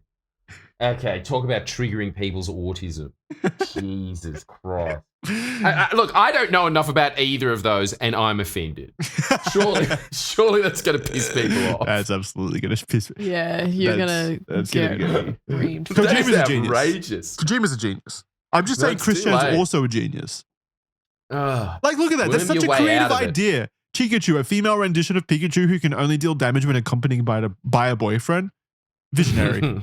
Like, that is something. I'm surprised that's not in Metal Gear Solid or Death Stranding. It probably is. So I'm not sure. You really can't mask your hatred of that, can you, Jackson? Like, even when you're trying to give it compliments, you just give it backhanded compliments. Let's continue before I ruin my career. Okay. All right. Another of these creations, these original creations, is Plautistic.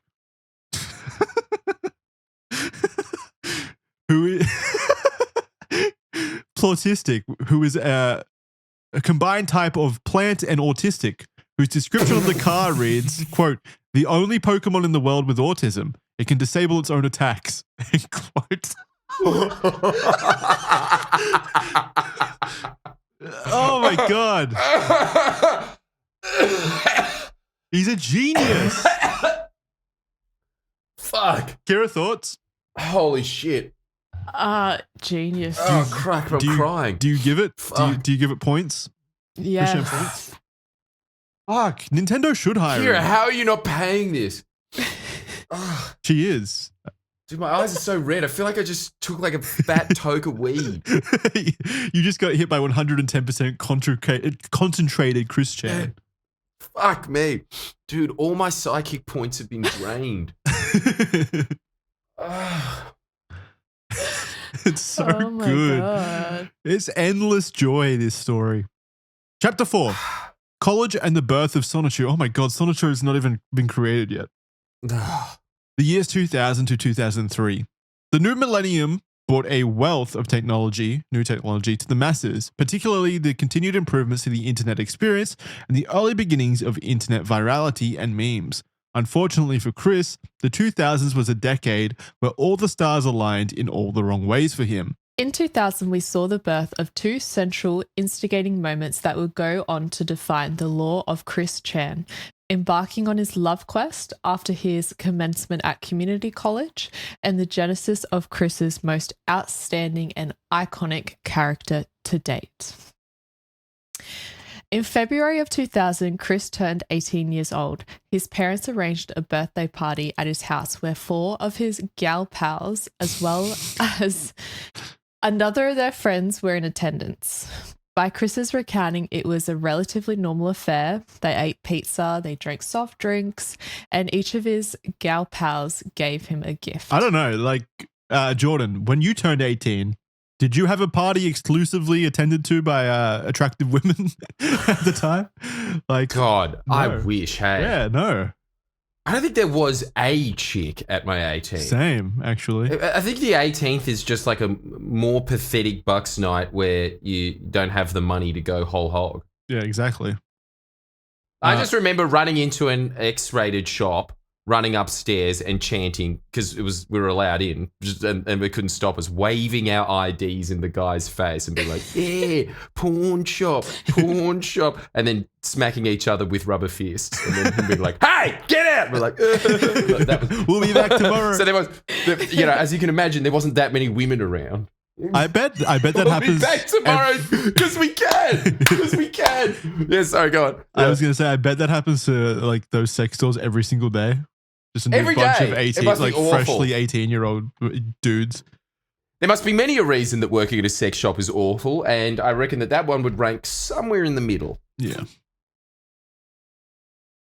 By all accounts and careful assessment of the decades of Chris's memoirs, the consensus is that this day may have been one of the best days of Chris's life. Of course, Chris was unaware at the time that his gal pals came more so out of pity than actual friendship. Oh. Yeah, that sounds about right. That makes me sad. Me too. In fact, it is heavily believed that Bob Chandler was likely paying these girls to be in attendance. No, that's not true. That can't be. Why? Prostitution's illegal? Yeah, that's so sad. I mean, it's not prostitution. It basically is, isn't it? It's like steps removed. Oh, that's... Oh, no. Imagine like going back and looking at your 18th birthday. Oh, that no one actually wanted and to it was be just, there. No, they were all paid. Paid actors. Paid actors. Chris Chan is actually living in a conspiracy. Yeah, How is could the he trust Truman Show. anything? Yeah. Oh, yeah. I wish someone would be be paid to be my friend though. Like, why? Oh, it just sounds kind of nice. How does that sound nice? that honestly sounds like the exact opposite of nice. It sounds like, honestly, I can't think of anything that's more depressing. I'm just lonely, really? Man. Kira looked at me with concern. Fuck, what a low bar to be Jackson's friend. I will pay you. Call me today. Imagine seeing him in the newspaper as one of those lonely advocate things, just being like, I'm looking for a soulmate, not a romantic partner. I already have one of those, Jackson. Just a friend, please. Oh, yeah, just a friend, please. Must enjoy Lego and mini golf. Wow, look at you. Fucking chat over there with all your friends, huh? Must be nice. Excuse me, use the correct terminology. Sigma male. Thank you very much. Which is just the use that people use for people that are lonely and just saying, like, you know what? I choose to be lonely. Yeah, that's it. Yeah. The lifestyle choice. It's a lifestyle choice, yes.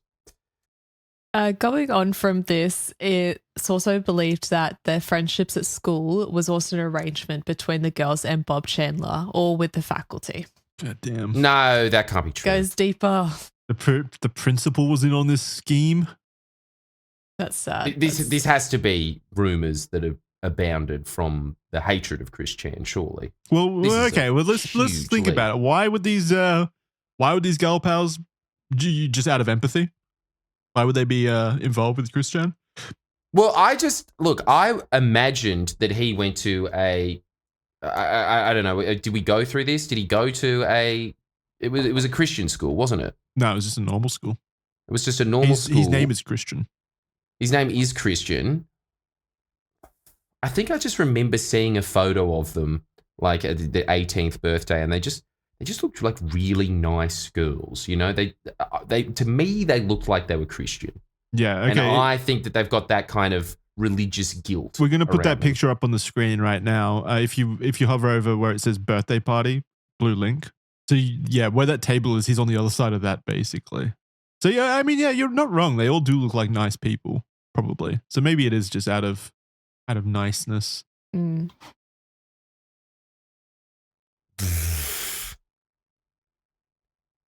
Might have been. We'll never really know.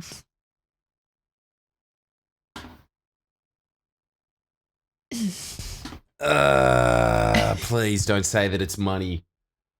Oh, fuck. Okay, yeah, sorry. That was the first wave of sadness. No one's at your 18th voluntarily. Sorry, go on. Well, his parents are there. Yeah, but not voluntarily. They'd rather be anywhere else too. Yeah. Soon after, on March 17th, we arrive at one of the pinnacle moments of Chris's creative endeavors. Chris is tasked with a homework assignment on his computer graphics class, which required him to create his own CD cover.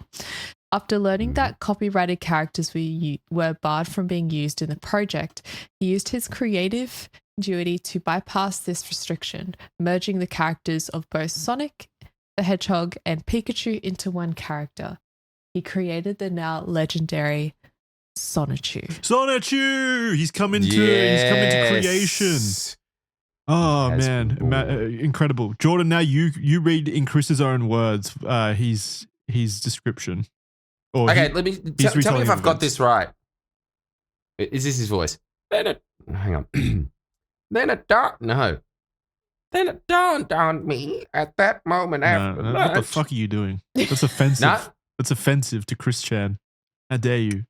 No, all right. We're pausing this podcast. I'm listening to his voice. Yeah, go listen to it. It sounds nothing like what you just said. Hang on. Then it dawned on me at that moment after lunch, much like the random creation of Bionic the Hedgehog during baseball practice in my freshman year, Sonichu just bursted right into my imagination. A blur at first, but then it all became clear, and it came together very well. So, as swiftly as the creation of Bionic, I drew Sonichu on paper from imagination. Then I drew him on my currently open Photoshop program. Man, you know what? He actually does speak like a Southern Baptist. Well, I think the issue there and why I'm not resonating so strongly with your impression is because I'm pretty sure that was just written text from him, like on an internet forum or whatever. Like maybe he was messaging the story to someone else later on. Whereas when you're watching him talk and things like that, the way he speaks and the way he enunciates things and the way he arranges sentences is so, well, it's very particular to Chris Chan's style. Like it's very discombobulated, very disorganized, a lot of long pauses and stutters and things like that. Whereas when you're just reading it like verbatim, what his thoughts are when he's typing it out, then I don't know, the impression just it's not as strongly as if you like include all of the other characteristics, if that makes sense. Oh, okay. So he's actually quite a good writer.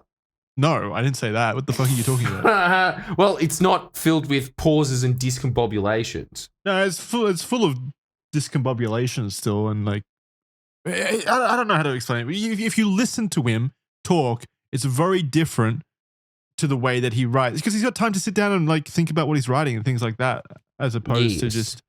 I mean, that's the same with anyone. So he's not he writes the way he talks. Yeah. He's not one of those guys. Okay. All right. Kira, continue. After confirming that this was acceptable for the assignment, it was dubbed an original character. Chris landed an A+ for the assignment, a resounding success for him. From then onwards, Sonichu became synonymous and inseparable from Chris's personality and identity. After that, the year continued on, with Chris wrapping up his time in high school by taking his mother to prom with him in May of that year. Nice. Foreshadowing. Yeah, that's rough. What happened to his gal pals, eh? The checks didn't clear that month. They probably rejected him. And so he had to go with his 5th gal pal at the party.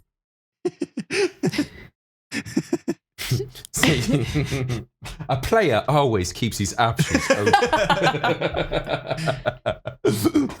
Keeps his options close to home, too. He graduated the following month, but the experience was not a pleasant one for him. According to Chris, the graduation ceremony consisted of special awards being given out to gifted students before moving on to handing out the diplomas.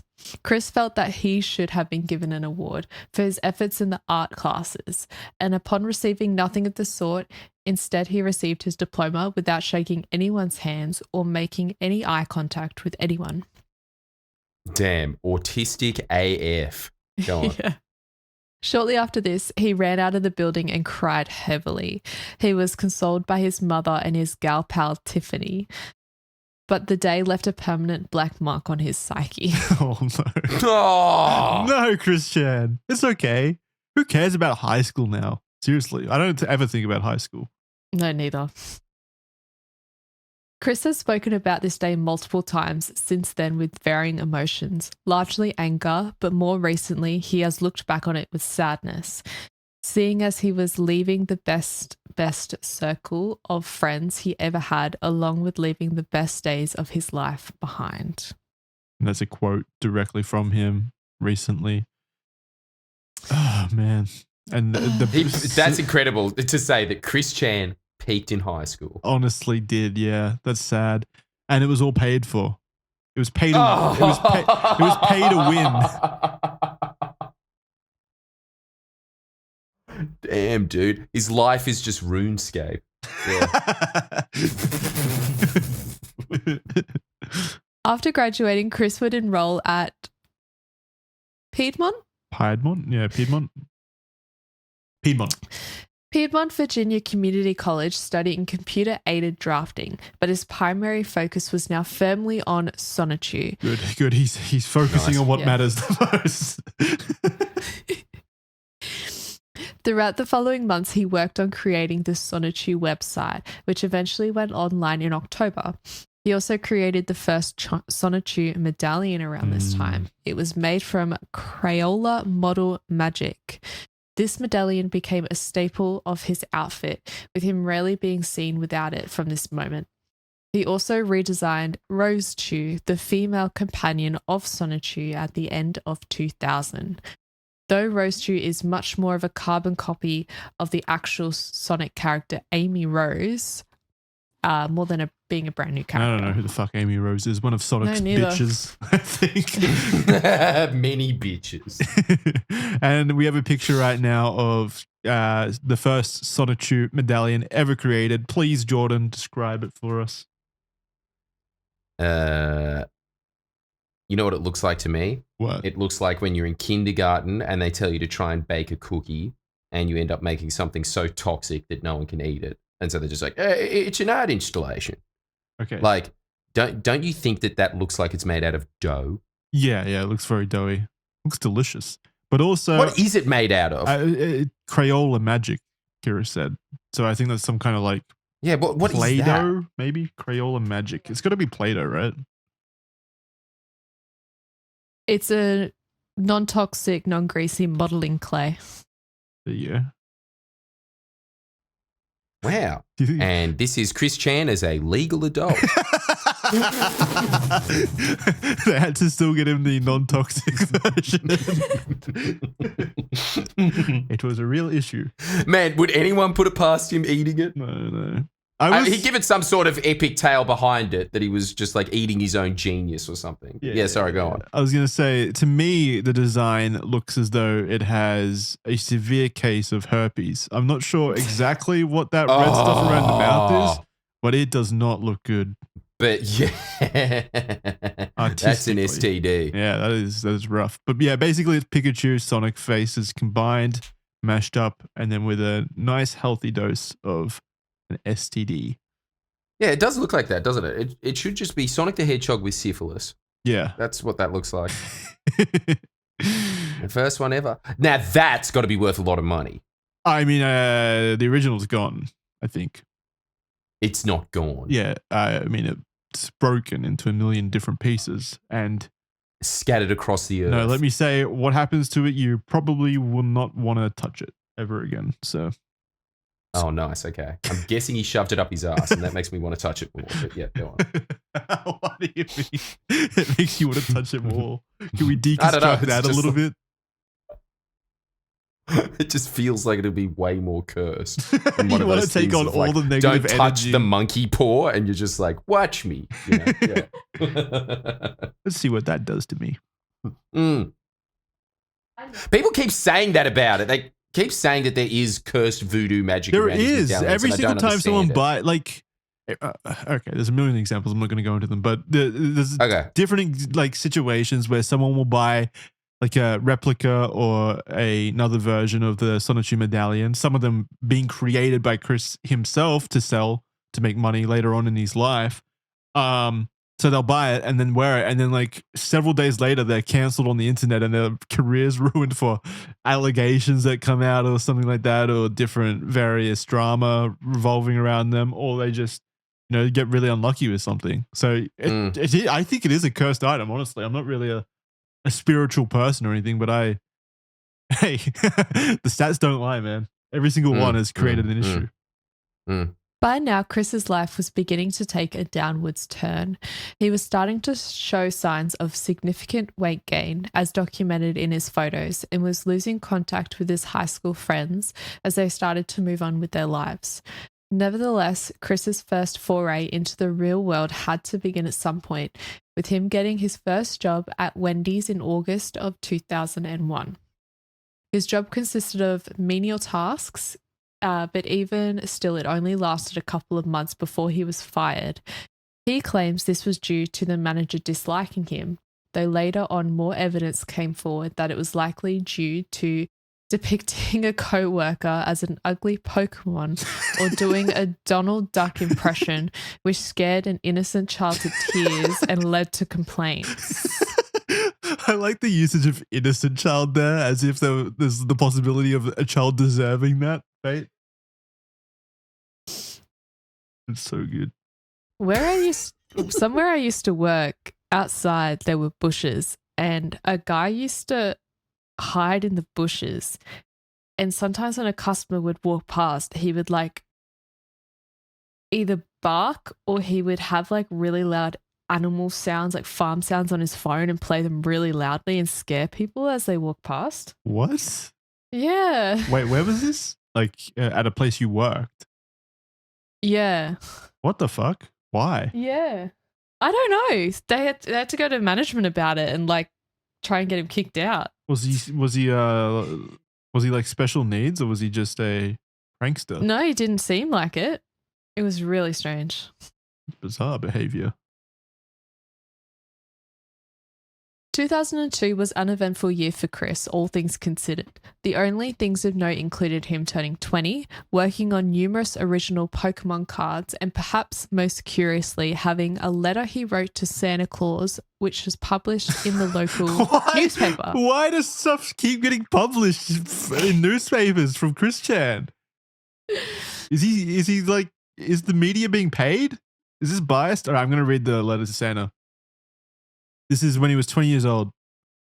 Dear Santa Claus, how's everything at the North Pole? Are the reindeer, elves, and Mrs. Claus doing okay? I have a few wishes for Christmas. First off, I would appreciate it if you would send a special present to each of the following friends and family members of mine. Mum, Dad, my cousins, I'm not going to say the cousin's name, and my old friends Joshua Martinez, Kelly Andes, Tiffany Gowan, Brian Savard, Sarah Bevel, and Sarah Hammer. As for me, enclosed is a copy of a wish list that I gave to my mum. I'm planning to get at least one GameCube and or 2 GBA games. I would like an extra GameCube or GBA game that mum hasn't already picked out to give to me. Please help my family and friends and I to have a Merry Christmas, all things considered. Merry Christmas, Christian W. Chandler. P.S. Could you also find a local friend for me? Or make my Pokemon Sonichu real for me? Oh my god, thanks a bunch. Are you there, Jordan? Are you enjoying that? I am absorbing. Yes, I am. I enjoy that a lot. I've enjoyed every single word in this document. It has been nourishing to the point that there was a point in this document. I've very rarely in my life ever read something and thought, okay, all right, I'm full. I've eaten too much. I need to go digest. Where was that point? The autistic mon or whatever the fuck it was called. Plant mon. Yeah, plautistic. It's just everything about this man it's great. I've not... Okay, all right. Yay, it's my birthday and I'm around a bunch of hot bitches. Okay, thanks for coming. Here's your 20 and your 20. That was really sad. That was so I mean, not just that. Like, literally, he's writing to Santa as a 20-year-old. So asking. Oh, no, okay, but I don't find that sad. I'm back on like classic Chris. But he wants Santa to make his Pokemon real. He wants Santa to find a friend. Like, are you? Wait, sorry, go on. He asked Santa for a friend. Yeah. That's sad. Okay, that's sad. Now we're back to sad again. But please make my Pokemon real. I definitely put in the Chris comes back with the lols category. Do you reckon? No? Yeah, I do. You're back in on that? Yeah, okay. I mean, that's the story of Chris Chan, right? It's the melding and the merging of those two vibes. You know what it is? I think that really, it's exactly what every marketer ever says about social media. You see, social media loves authenticity. You can't get much more real than Chris. No, he's not putting on an act, that's for sure. No. Oh, dude, imagine if this was all some performance art. Okay. I'd be extremely impressed, but I still think I'd be more impressed that the man is real. Yeah, true. Yeah, it is like finding a unicorn. It's one of those guys. I get it. I understand because I do have friends like this that I wish I could document, and I reckon they would be Chris Chans. There are some people that are just these sort of walking, moving art installations. Everything they do is a work of art. And much like them, they endlessly want something to be noted as like, everyone notice what a great artist I am, and they never are. But their life is. So the unintentional aspects of their life are the things that are actually interesting. Yeah. Yeah, it's like Werner Herzog documenting the Bear Man and saying, it's the shots he didn't think he took that made it genius. You're like a lolcow snob. Art house lolcow critic, yeah. Oh, yeah. Okay, all right. I've got niche taste in it, do I? Yeah. Would you consider yourself a mainstream lolcow snob? Ah, yeah, you love the... you love the blockbusters, audience. Don't you? Yeah. Yeah. I don't like the art house stuff. The Marvel heroes. I just don't get it. That's the issue. Right, okay. It's too large scale for me. Too much thinking for you. Too much thinking. So fast forwarding to 2003, Chris had a much more interesting year, and one which really started to show how insulated life living with his elderly parents may have been contributing to his downward spiral. The year started with his 21st birthday being ruined by being kicked out of the class by his English professor. At the time, Chris blamed it on discrimination against him having autism, however later on admitted it was likely his own fault. It was also this event, for unknown reasons, which spawned the idea in Chris's mind that he should find a romantic partner, thus officially starting his infamous love quest. I need to find out why he got kicked out of that class, because I remember it being a reason that was really fucking funny. Just 1 second. Okay, let me read this out from the page. So Chris stated on his Wikipedia page and during a chat with someone named Jackie that his class was reading Wednesday's Child, a story about an autistic girl who brutally murders people. Chris said that he told his male professor that he too was autistic. This apparently resulted in Chris's ejection from that class on 24th of February 2003, Chris's 21st birthday, and many tears were shed. According to Chris, the reason for his ejection was the professor's misunderstanding and fear of autism. Chris later passed the course when he retook it with a female professor. However, in the same chat with this person named Jackie, he said that the topic of homosexuality had come up in a group discussion in that class at the time, and Chris made a derogatory and inappropriate comment. In his words, he emitted, quote, exclamations you'd likely hear from a black person in church, end quote, and then was promptly told to leave the classroom. What exactly he said will forever remain a mystery, but given the circumstances, it must have been fairly severe. It may have been that the professor was gay himself. Like, I love, again, the Chris Chan, one of his biggest character traits is that he never, ever takes responsibility for his actions. And this is like a prime example of that, where he claims that being kicked out of the class by his English professor was due to the English professor hating autistic people or being scared of autistic people, when actuality it was because he made a scene about homosexuals for some reason. Because Christian historically hates homosexual people, as we'll come to know. So, yeah, I mean, yeah, he never takes responsibility. In the meantime, Chris continued on with his usual antics. He kept creating more Pokemon cards and making gifts for his gal pals, all of which contained Sonichu in some form or another. It was also at this time that Chris wrote his first story featuring Sonichu, explaining how Sonichu and Rosechu were created, and establishing them as romantic partners. The story was short, poorly written, and lacked the illustrations that his Sonichu stories came to be known for, but this story sowed the seeds for what was to come for the character. During the summer of 2003, Chris also got another job working as a salesperson for Cutco. I don't know what company that is. The company was essentially a multi-level marketing business where Chris would have had to buy into the role, and it's unknown if he actually made any sales or money from it. Either way, he essentially lost his sales position a few months later, and that is the last job that Chris has ever held to date. So wait, if he had to buy into the role, he paid to work there maybe, and then was fired? So, damn, that's brutal. Okay, we're back to the sad part. I mean, that is sad. He just got scammed, right? That's just a scam. Yeah, totally. Or the other way around, he did pay earnestly, and they were just like, I don't care that you're a paying customer. The customer is wrong sometimes. Out you get. Yeah. You're making us uncomfortable with your anti-gay speak or something. Okay, here we go. One of my favorite parts.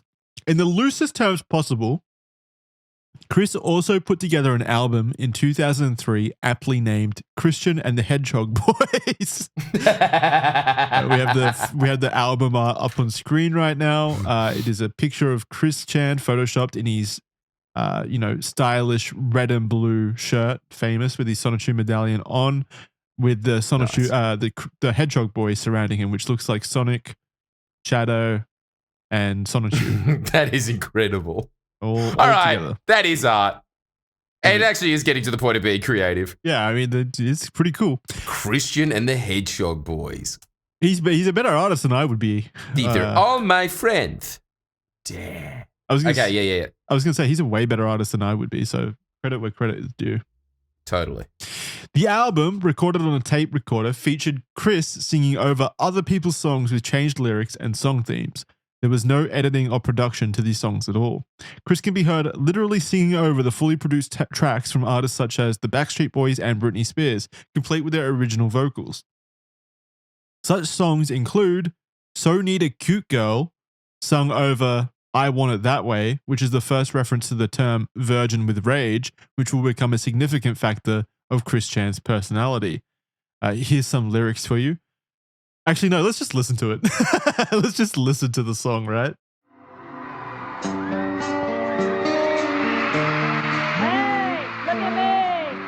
Sitting here sad and lonely without a fire, but a desire tonight. Hear you say, you sing. and I need a lady walking along one by one, and I never want to hear. Damn, fuck, he's tone deaf. Tell me why I'm stuck as a virgin with rage. Tell me why I so need a cute girl my age. Tell me why I never want to hear you say I have a boyfriend. Damn. All right, that's the chorus. We can stop there. We can stop there. Jesus Christ, God. Jordan, what do you reckon? Damn. He can't hold a tune, hey. I want to read the top two really comments on tone this video because they're pretty funny. Number one is, it's actually kind of impressive how he doesn't hit a single right note. Yeah, that is, yes. Totally. And then also the second one is Backstreet Boys made a pretty solid parody of this song, which is also good. Good shout. All right, so just for, if you didn't hear it while it was playing, the chorus says, quote, "Tell me why I'm stuck as a virgin with rage. Tell me why I so need a cute girl my age. Tell me why I ain't ever want to hear you say I have a boyfriend." Lyrically genius, honestly. Kira, you give it props. Yeah. Well, it's something. Yeah. I guess it rhymes. Again, it's authentic, right? Like that was clearly sung from the soul, much like all good music. Yeah. By August of 2003, Chris's love quest really began to ramp up. He had allegedly approached some girls around the campus of his community college earlier in the year, but was continually met with frustration as each girl he asked out told him that they already had boyfriends. This was dubbed by Chris as the, quote, infinitely high boyfriend factor. He's getting mathematical with these equations now, in which he mathematically worked out that he hates all of about 100 men on the planet because they all, I think it was meant to be all about 100% men. Yeah, men on the planet, yeah. Men on the planet because they all supposedly have girlfriends except him. Chris was truly pioneering the nice guy trope. The nice guy trope, he was. And incel culture. Yeah, he's the original. So for all of you incels out there who there's a massive subsection of the internet now that actually self-identifies as incels proudly. Really weird. Well, they always did, didn't they? We kind of, yeah. I feel like it started as like a pretty negative connotation. Negative connotation, okay, and now it's very little difference between MGTOW and incel. They take some like weird level of pride in it or identity. I don't know, but it's weird. Regardless, like if you do think of yourself as an incel or whatever, this is your champion. This is your mecca, yeah.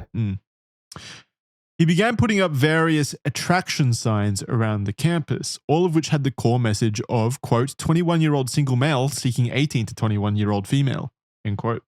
So this is a poster. It's up on screen right now. It's a poster made up from what looks to be crayon of a bunch of different text on it. But yeah, prominently it says 21 and single white male seeking a cute 18 to 21 single female companion.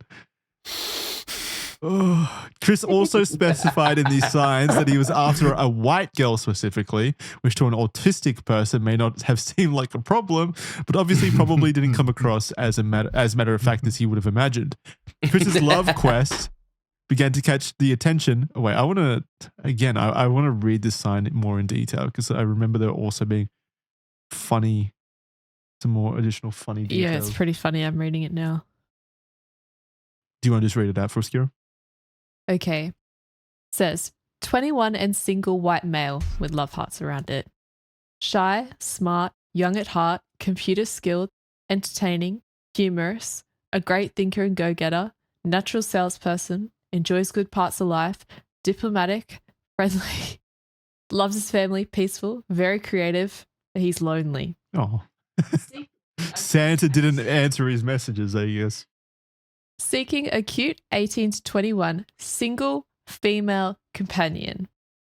18 to 21 years of age, does not already have a boyfriend, single. Average to slender weight, body type, white, lives in Charlottesville or Ruckersville area, does not smoke or drink alcohol, happy, positive personality, average to high income. That's No incredible. povcuts. He thinks he's in the position to be a male gold digger. Why is he so picky? It's incredible. He's simultaneously desperate and picky. That's always the best combination.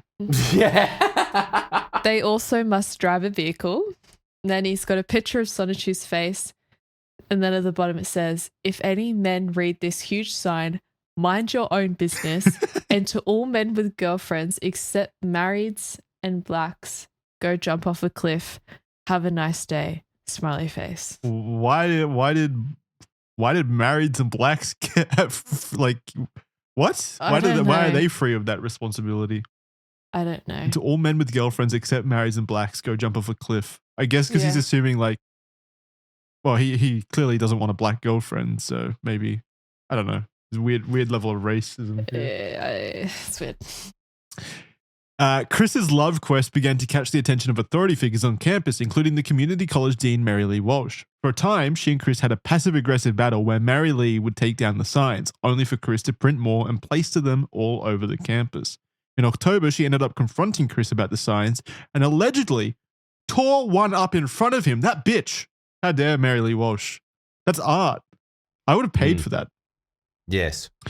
By early 2004, she ordered Chris to remove his love quest signs. What does it take to get like banned from college? Oh God, it really seems like a lot. Hey. Yeah. What is this place? Like, is it that easy to like get a degree where you can literally believe Santa still exists and yet you are actually in higher education? Yeah. No, it's just that, isn't it? That's what happens when you turn college into a business. Yeah. It is one of those customers always right thing. So you know, it takes a lot to in a shop say, sir, I'm going to have to ask you to leave. You have to go very far and beyond. Kind of. Also with the vague ideology of you're expressing yourself and college should be a place of dangerous ideas, I guess. Kind of scary to think of that though, considering, you know, what higher education should be, right? It should be like respectable and prestigious and also, you know, what's the word I'm looking for? Reputable, I guess. Like, but yeah, reputable would be good. Yeah. But the fact that you hope for that. People like Chris Chan are, you know, passing college courses and things like that is kind of, I don't know, kind of weird to think about. It says a lot about a society if you're letting Chris Chan become a scholar. That's as succinct as you can put that point, actually. That is perfect. Yeah. Imagining Chris Chan as a scholar. Yeah. Okay. I'm just looking at him as a fully grown man dressed as Ash Ketchum straight up. By 2004, she ordered Chris to remove his love quest signs, to which Chris requested via email that he would only remove the signs if she let him distribute his Sonichu newsletters, which were effectively personal updates from Chris scattered with poetry and terrible dating advice. This was obviously rejected by the dean, and an in-person meeting held on February 9th between the two defected into Chris leaving in a tantrum, declaring war on the dean and becoming a fuel for Chris's creative fire, which was about to enter a renaissance, which we come to 2004 to 2006, chapter 5, comic book creation and early fame. Throughout 2004, Chris continued his usual antics of harassing women with his attraction signs and generating new comic strips and custom game cards. In September, Chris reveals that he had an altercation with a shopping mall security guard, likely because he refused to follow orders from the guard, leading to his first arrest, but not his last arrest. That's so good. Chris Chan, good enough. So good. Good enough for college. Not good enough for general malls. It's nuts. Actual risk to society. Although he did not need to go to jail, he was banned from returning to the mall. See? Something that happens when you're 14. You get caught for shoplifting. Don't ever let me see your face again, kid. Although what age is he at this point? 24? 20, yeah, wait, how old is he? 1980, so yeah, 24. He's 24. Yeah, that's too old for any of this stuff to be reasonable. Totally. Although he did not need to go to jail, he was banned from returning to the mall. This altercation would then be fictionalized in comic strips that he would create, to which the security guard was depicted as a villain titled Jerk-Cop, a clever blend of jerk and cop. Oh, we have a Pokemon card here too. Oh, do we? A rare card.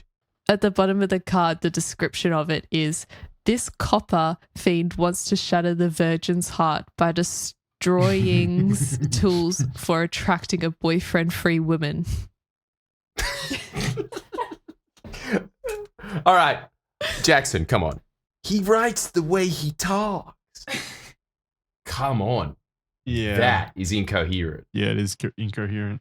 I was also, is there more text underneath that, Kira, in the Pokemon card? It says just like.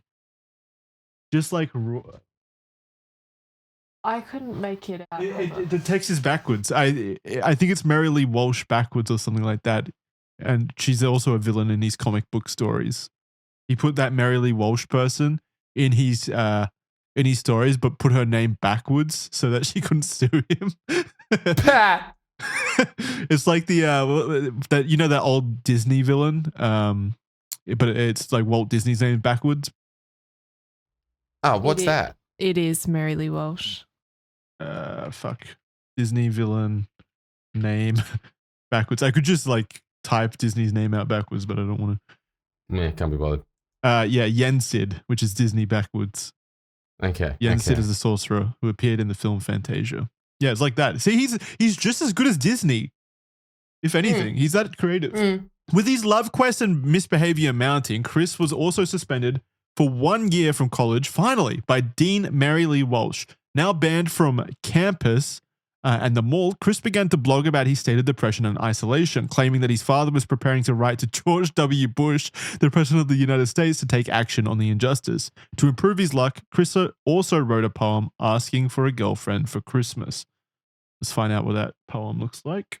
All right, the text for this poem is, I want a girlfriend for Christmas now and forevermore. I want a girlfriend for Christmas so I won't be lonely anymore. She should be 18 to 22.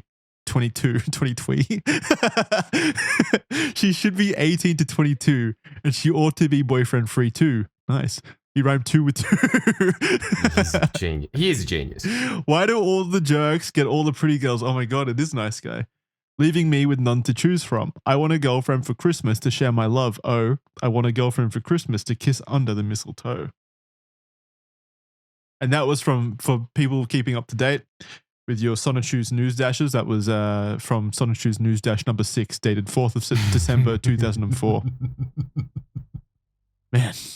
In 2004, Chris also received a psychiatric evaluation following the mall incident, which delved into his mental state.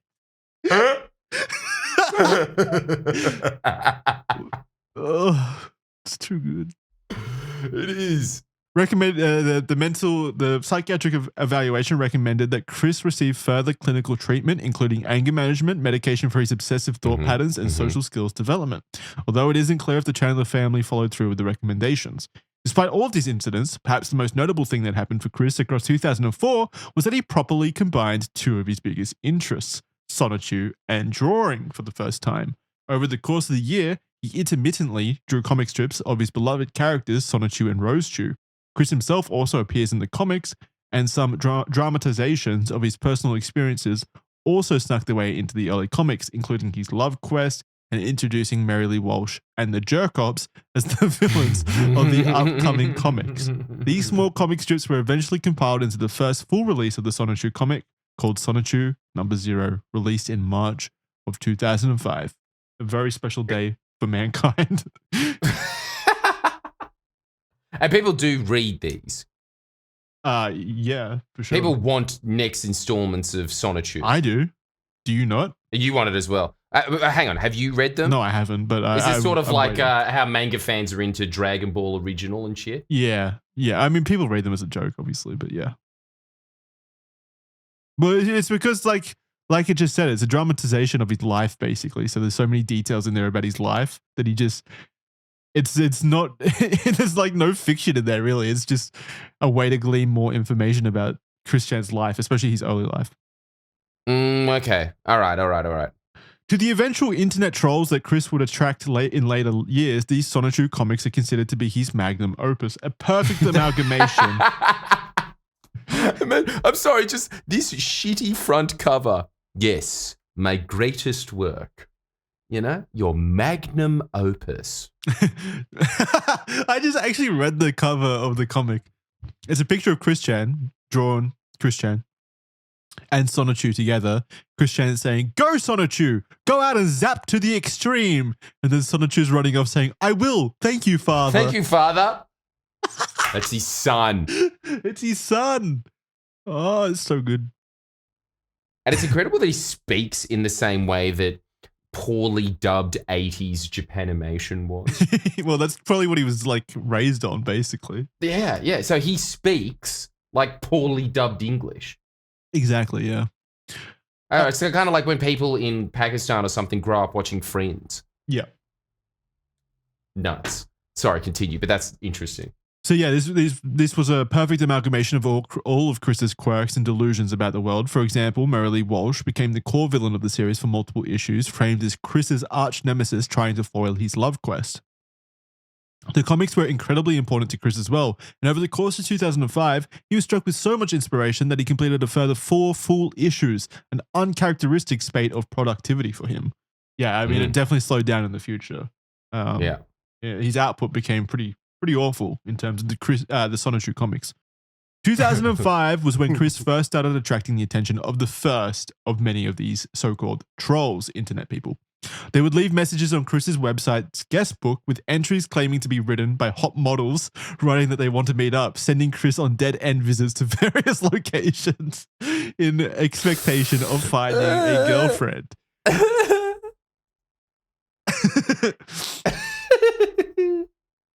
In February, the first independent eyewitness account of Chris in public was published by a blogger named Anna McLaren, entitled The Tale of the Crazy Pacer. The blog entry details how Anna and Chris had met after she had spotted him pacing and singing outside the store she worked at the mall. Anna and her co-workers began to wave at him, which signaled Chris to enter the store and strike up a conversation, of course, in pursuit of a romantic partnership. The account shows just how awkward Chris was in social interactions, butchering pickup lines, and oversharing a pink eye story. We gotta read this. Come on. Okay, yeah, all right.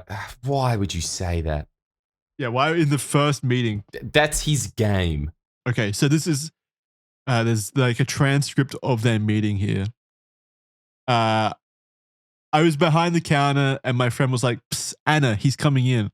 I was kind of apprehensive about this. I mean, I had been doing floor set all day and I didn't really feel up to dealing with another crazy. But he came right up to the counter that I was standing behind and he looks right at me, all fidgety and twitchy, and he goes, quote, "You look to be about 19 years old, right?" End quote. I busted out laughing because he guessed it right. He's an idiot savant. He knows ages. Star was laughing too, over from the sidelines where it was safe. "That's exactly right," I affirmed. "See, I know these things. I can just tell how old someone is," he said, kind of proud and still timid at the same time. "Oh," I said. "My name is Christian," he said, "but you can call me Chris. I'm Christian W. Chandler." "Oh," I said. "Hi, Chris." "So," he continued, "do angels have names?" I found out later that he meant to say, "Do angels like you have names?" Poor guy was so nervous he didn't get it right. "Probably," I said, "but I don't know." "Well, what's your name?" he asked. "Sorry, I don't go for pickup lines," I replied, kind of laughing. His face kind of fell and I felt sorry for him, but he pressed on. Oh, I'm sorry. I didn't mean to insult you. I was just asking your name. So what is your name? Anna. Oh, that's a very pretty name. And I like your hair. It's a very pretty color. My eyes are two different colors. One of them is green and the other is blue. That's because I had pink eye a while back. One of them stayed that way. No! All the same sentence. What color are your eyes? I was pretty grossed out by the pink eye story, but I told him anyway. Fair enough. Sometimes blue, sometimes green, and usually gray. Oh, that's neat. It's funny how that happens, isn't it? Yeah, I said. So do you want to, go get some ice cream when you get off work? He asked. No, I just ate. I said, and I'm still pretty full. Plus, I'm getting off soon. Okay, well, Anna, is there any way I could get your phone number and maybe I could give you a call sometime? No. Well, do you want my phone number then? You can call me on my cell phone. No thanks, I said. He wasn't to be deterred. So, do you have a boyfriend, Anna? Oh, he's not getting the hint. Are you uncomfortable now, Jordan? Yes, but Anna, in retrospect, I know this conversation was 21 years ago. However, just say yes at that point. Don't you reckon? Say yes to what? And then you would have repelled Chris Chan immediately. Yeah, but also you're dealing with a crazy person. Well, what she perceives, a crazy person. You're dealing with a crazy person. And if I was a woman in that situation, I'd be scared of angering them, honestly. Sending them over the deep end. Oh, okay. You reckon that the boyfriend wouldn't help in that situation? I thought it would be. No, because I have a boyfriend and he knows judo. He's Sonichu drawings are way better than yours will ever be. Yeah. He's entered more dimension. No, I think saying yes to the boyfriend question would trigger an incel. Yeah. Okay. All right. So you say no. Yeah. I would just try to get out of that conversation as quickly as possible if I was in that situation. Yeah. I don't know how you do it when you're on shift, but yeah, we'll find out. No. So yeah, that conversation was awkward. Chris gave Anna his homemade business card, which had all of Chris's online account details and the drawing of Sonichu. From that day on, Chris and Anna actually developed some semblance of a friendship and retained infrequent contact for some years. That's interesting. Mm. In March of 2005, Chris was approached by an IRL troll named Hannah, who asked Chris out for coffee. Ecstatic that his love quest had been completed, Chris attended the informal date, but was heartbroken after Anna revealed to him that the whole arrangement was a prank, leading to Chris theatrically screaming, "No!" at the top of his lungs in the middle of the mall, which resulted in him being banned for a second time. No! Oh! That's so fucked up. I don't think I've ever heard somebody be banned for screaming no. That means that someone asked him to stop, but he still kept going, throwing a tantrum. Yeah. Oh, that's rough. In July of 2005, Chris is arrested again at a Target. Dead. For loitering and refusing to leave, and is charged with disorderly conduct and trespassing. Okay, at this point, some responsibility has to lie with his parents. This is where I start thinking he's clearly proven that he's not capable of kind of functioning in society at this point, and he's getting in trouble for it. So maybe just don't let him out of the house. Don't let him go to these malls, maybe. Otherwise, he's going to get charged or something bad is going to happen, which it clearly did. The trauma of being physically restrained and crushed under the weight of the jerk-ups would go on to be dramatized in his comic strips. It's important to note that most of Chris's day-to-day ordeals and mishaps are then fictionalized in his online publications, which usually depicts himself as a victim and others as perpetrators or villains.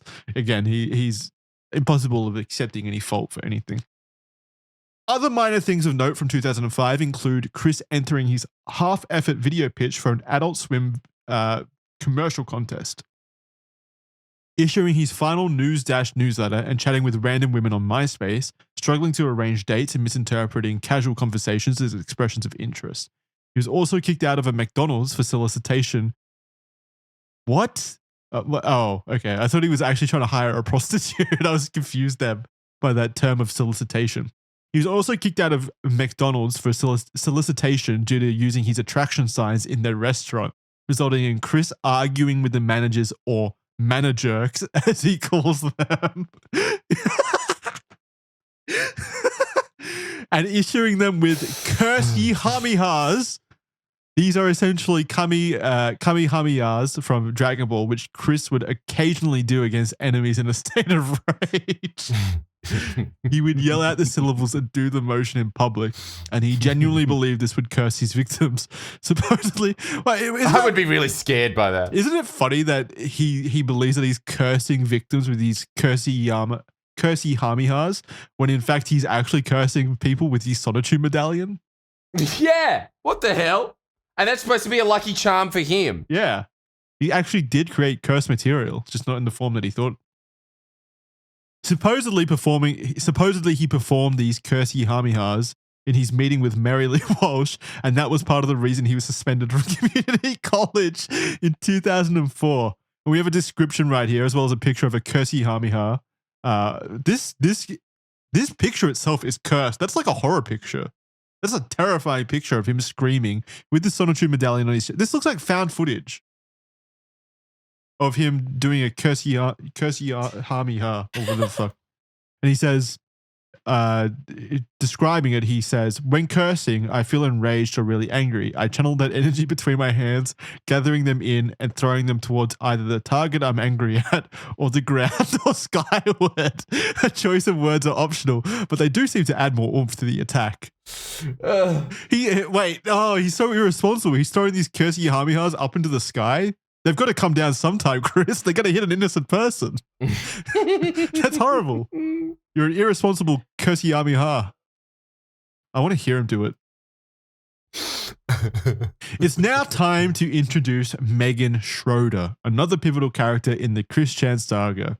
Chris and Megan initially met in 2004 at a Yu-Gi-Oh tournament and struck up something of a friendship together.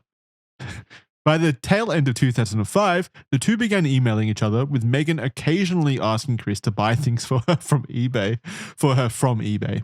Over this time, Chris had begun to view Megan as his latest sweetheart, and he started to obsess over her. He wrote her into his comics and repeatedly tried to ask her on dates. When the two would meet in person, Chris would force himself upon her with hugs and attempted kisses. Despite Megan emailing Chris multiple times trying to set boundaries and tell him that he was making her uncomfortable, Chris ultimately either misunderstood or straight up ignored her concerns.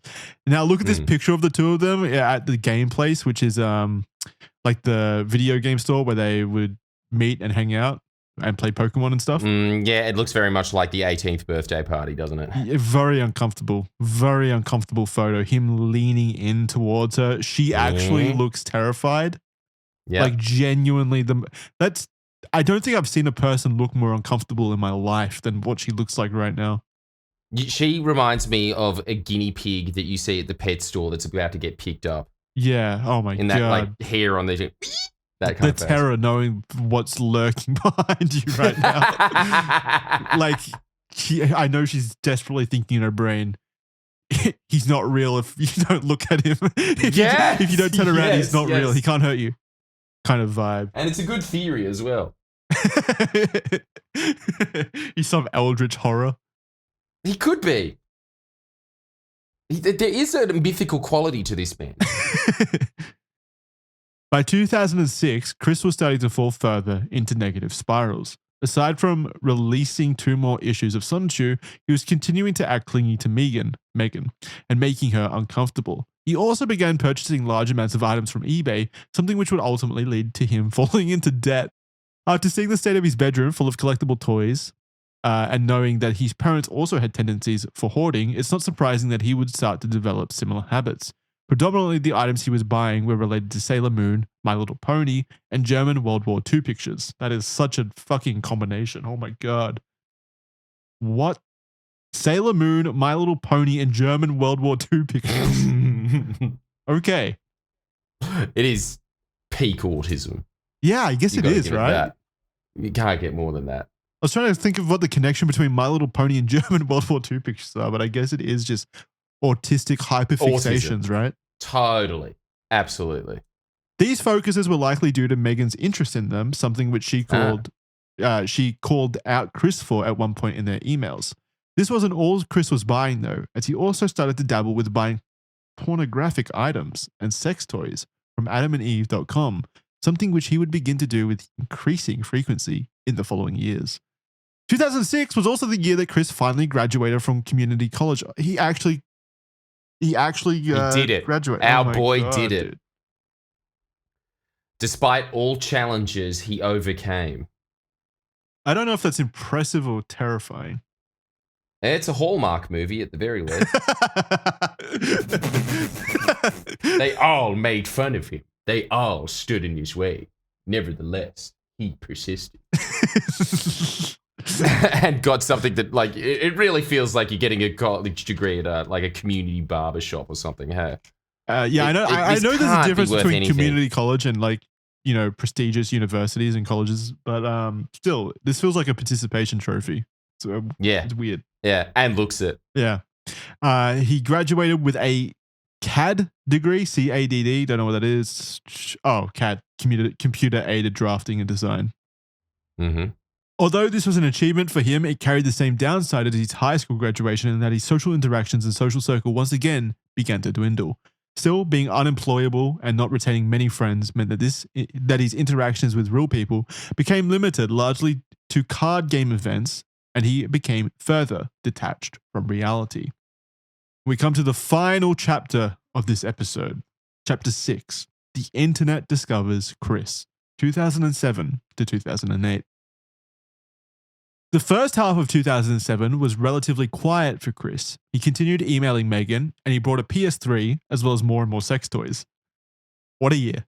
May marked the first truly eventful moment of the year for him, as he created his first YouTube channel and uploaded his first video, in which he fought Merrily Walsh in Soul Calibur 3 as himself with custom created characters. Again, at this point, he's graduated. He's gone from community college, but he's still fighting. He's still fighting Merrily Walsh in his fantasies. The Merrily Walsh thing is, I don't understand why this is such a common character of obsession in this man's life. That seems to be his greatest mortal enemy, no? From what I gathered from a 2-hour Turkey Tom documentary. Yeah. Yeah, he's definitely greatest opponent. I guess Yeah, because his greatest opponent. I guess because she's the one person other than the jerk-ops who dared to kind of push back against him. Oh, is that how it works? Maybe everyone's And too no one else afraid. really, for the rest of it, has ever really pushed back at him. Everybody sort of trolled him from then on. Trolled or reaffirmed him, or again out of empathy, pretended to be his friend and things like that. No one's really pushed back against his more toxic traits. Even Megan, who would push back on his traits, would still, be friendly with him and give him her time.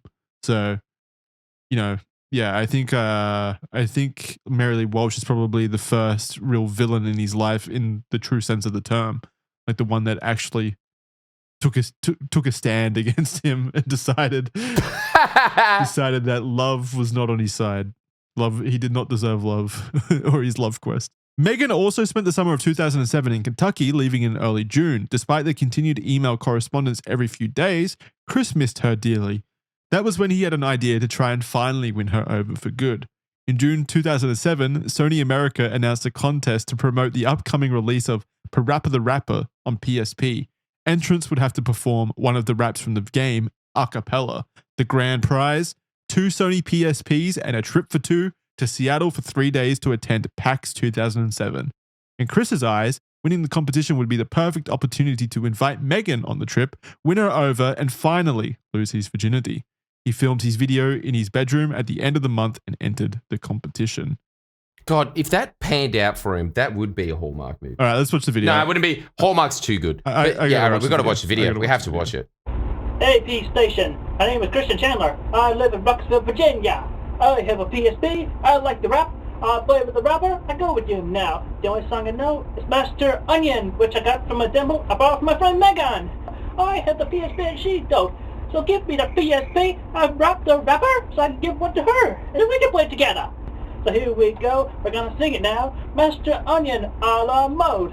Kick, punch, it's all in the mind. If you want to test me, I'm sure you'll find that you all things that I teach you sure to beat ya. Over the rest of that to listen to the teacher now. Kick, kick, punch, punch, chop, chop, block, block. Once more, kick, kick, punch, punch, chop, chop, and block.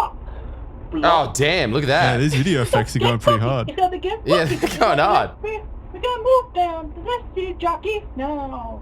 Duck. Well, where did he go? What the hell? Yup. He is creative. And he's a Tigers fan, too. Turn and pose. Pose. Now listen carefully. Jump. What's the video hits in the corner? Pose. I think even he was confused by that. He looked at it weirdly. It just appeared. He didn't even put that in. Better. Kick it to the limit in order to get the turn now. Whoa. Punch. Kick. Punch. Is this a song? Chop. Block. Chop. Block. Chop. Kick. Chop. Kick. Punch. Block. What? Punch. Block. What is doing? I've happening? done again. He's on fire! Chris, Oh, no, put him out! Run! Chris, no! Chris, you're burning! Turn and pose. Don't spin! Turn and Run! pose. No, maybe he's... Yeah, he pulled it out. He put it out. He- With whirlwind Birthday Birthday power. boy, I guess. Jump and pose. Jump. Pose. Come on now. Watch it follow my word. Because it's almost done. It'll make things I feel like I'm on Almost LSD. done. If you want what it means. This is not almost done either. It's- Three on it's top with the halfway, master maybe. plan. Are you mad now? Here we go now. Kick, punch, block. Kick, punch, block. Chop, kick, block. Chop, He's out of kick, breath too. block, turn, kick it. Yeah. Block, turn, kick it. Block, duck, punch. Block, duck, punch. Duck, duck, turn. Duck, duck, turn. Jump, kick, I feel block. sorry. I feel sorry for the poor Sony Japanese Hey, intern that had to watch punch, these punch. videos. Yeah, I know. For the And the thing is, competition. he probably had to watch a lot like this. This probably wasn't the worst. You can go to the next stage now. Yahoo! All right, rapper. I'm so proud of you. Congratulations. All right, thank you, teacher. Again, what? Instant replay. Man, you're so good. I'm out of shape. What? Why is he adding this Don't stuff? say that about yourself. Want to try a super beginner's course? You're picking on me too fast. I'm out of here. It's our hero on PlayStation 3. Don't press the PS button after select things, see? Make sure you hook it up with the converter controller. Do rock on, yo. Na na na na na na na. Rap, Damn. rap. That's a rap. Oh man. Tough competition to beat. Yeah, I mean, Tough competition to beat.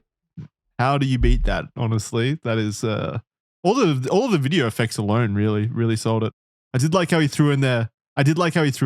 I'm a birthday boy, just to solicit some sympathy, maybe. I think that was a strategy, actually.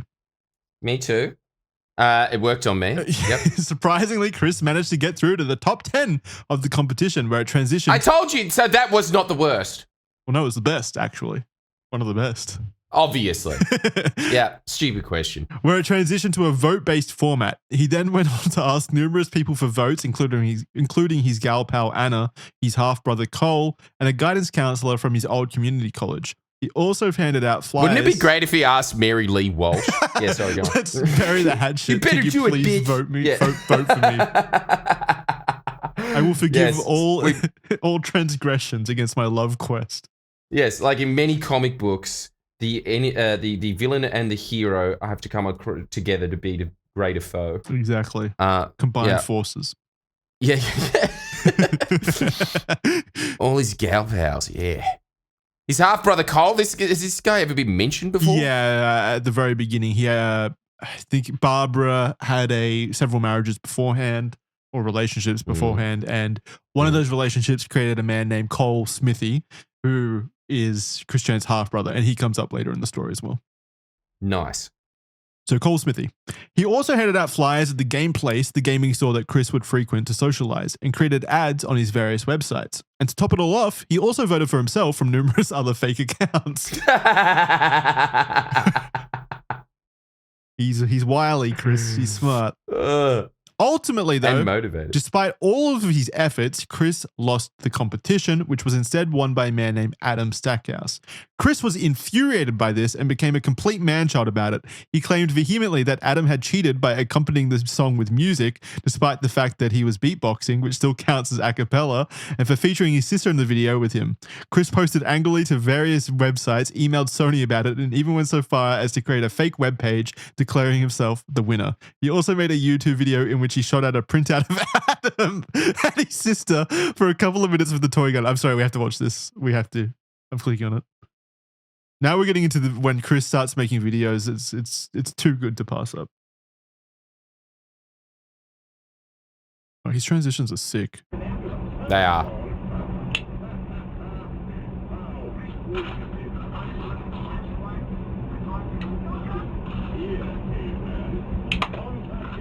Oh, it literally is just him shooting a picture of them. over. Huh?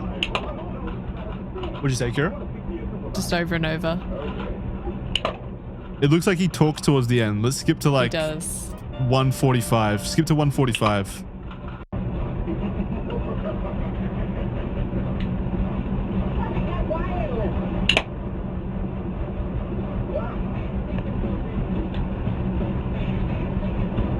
Just endlessly for 2 minutes, huh? And that is how angry I am at Adam Stackhouse, Damn! What a drop! and Surya Butchwald. They should have been disqualified because they had music and more than one person in their Freakazoid videos. Freakazoid videos. He's got a strong point. He does. They broke the rules. He broke the rules. I don't know how you could... All right, look. That might be even scarier than his curse yay hamehas or whatever the fuck they are. Yeah. That was a lot of bullets that he wanted to... Yeah, it was that's incredible. I was not expecting that at the end. And that is how angry I am. Can Chris Chan have a gun? Pissed. I'm not asking for permission. I'm asking legally. Can he have a gun? Yeah, why not? That's terrifying. That is so terrifying. Sure. If he wants a gun, he can have a gun. He spent 2 minutes just then executing them over and over again with a toy gun. Megan's reaction to all of this was to be expected. Seeing Chris overreacting about his loss and complaining to her about it made her lose her cool once again. In an email to Chris, she said, quote, "First, I'll start off with saying that I'm glad you didn't win the contest because I have no interest in going on a trip alone with someone who can't keep his hands off me. I'm not your girlfriend and I never will be." I remember the email was quite a lot longer and full of more juicy or angry details. But yeah, that basically does sum it up. Late October was when Chris really started to attract the attention of internet trolls online. He was photographed playing Pokemon at the game place and also got mentioned on a thread on the website Something Awful by a user who had seen him looking for a girlfriend at the library of the University of Virginia. Wow. So he was doing it so actively that people were just posting online about him at this point, being like, yeah, I saw this dude at the University of Virginia at a library looking for a girlfriend. Like he's almost like a cryptid. Mm. Shortly afterwards, another thread was created on Something Awful titled Sonichu and his quest for a boyfriend-free girl. 4chan also began to take notice of Chris around this time, with users discussing his comics, websites, and so on. Not long after that, a user by the name of Jason Kendrick Howell created a page on the satirical Wikipedia-style website Encyclopedia Dramatica in order to document Chris's antics. Chris discovered the ED page dedicated to him almost immediately. Supposedly, he was most aggravated by the fact that the photo of him playing Pokemon had been added to the website. Chris initially attempted a peaceful route, posting a video calmly asking that the page be edited to paint him in a better light. After just a few days, however, he resorted to more drastic and aggressive measures. He flew into a rage, attempting to edit the page or delete it altogether. Around the same time, a 4chan user by the name of Evan compiled some fan art of Chris and sent them to him via email. Some of the images were harmless enough, though they still poked fun at Chris for the most part, whereas some of the others featured him and Sonichu in more graphic situations. Chris saw this email and replied to Evan, thanking him for sending fan art, but also being frustrated by the graphic art, clarifying that he is not gay and that he and Sonichu were not romantically involved. He then instead requested that Evan draw Sonichu and Rosechu having sex, as well as a picture of Rosechu, quote, masturbating and squirting. No.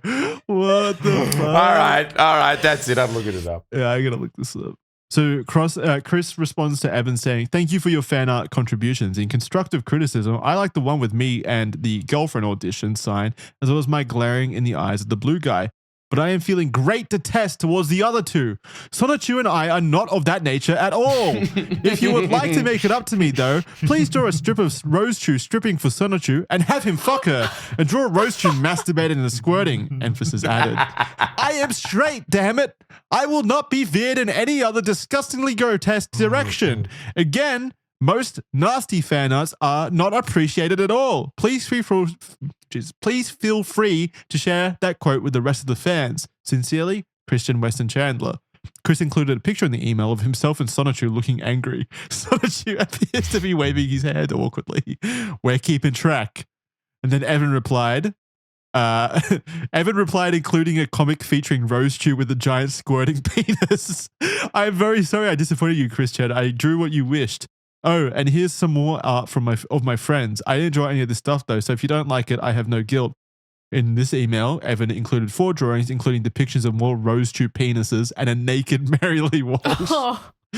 All right, and then Evan replies again. All right, I have one last batch of fan art. I'm sorry to send so many to you, but my friends are really eager to share it all. I hope you enjoy.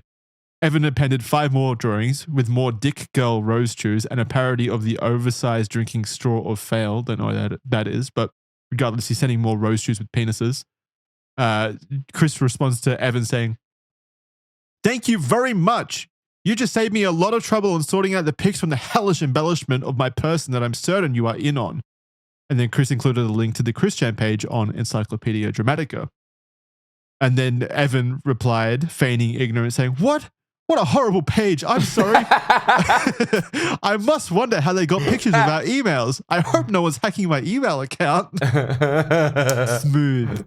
And then Christian replied saying, "Do me a favor. Draw a vagina on my Rose-Chew. Rose-Chew is a girl. She never had a frickin' pickle. If I see one more frickin' pickle, and you may spread this quote to other adult fan artists, I will create you in Soul Calibur 3 and beat you up like there's no tomorrow."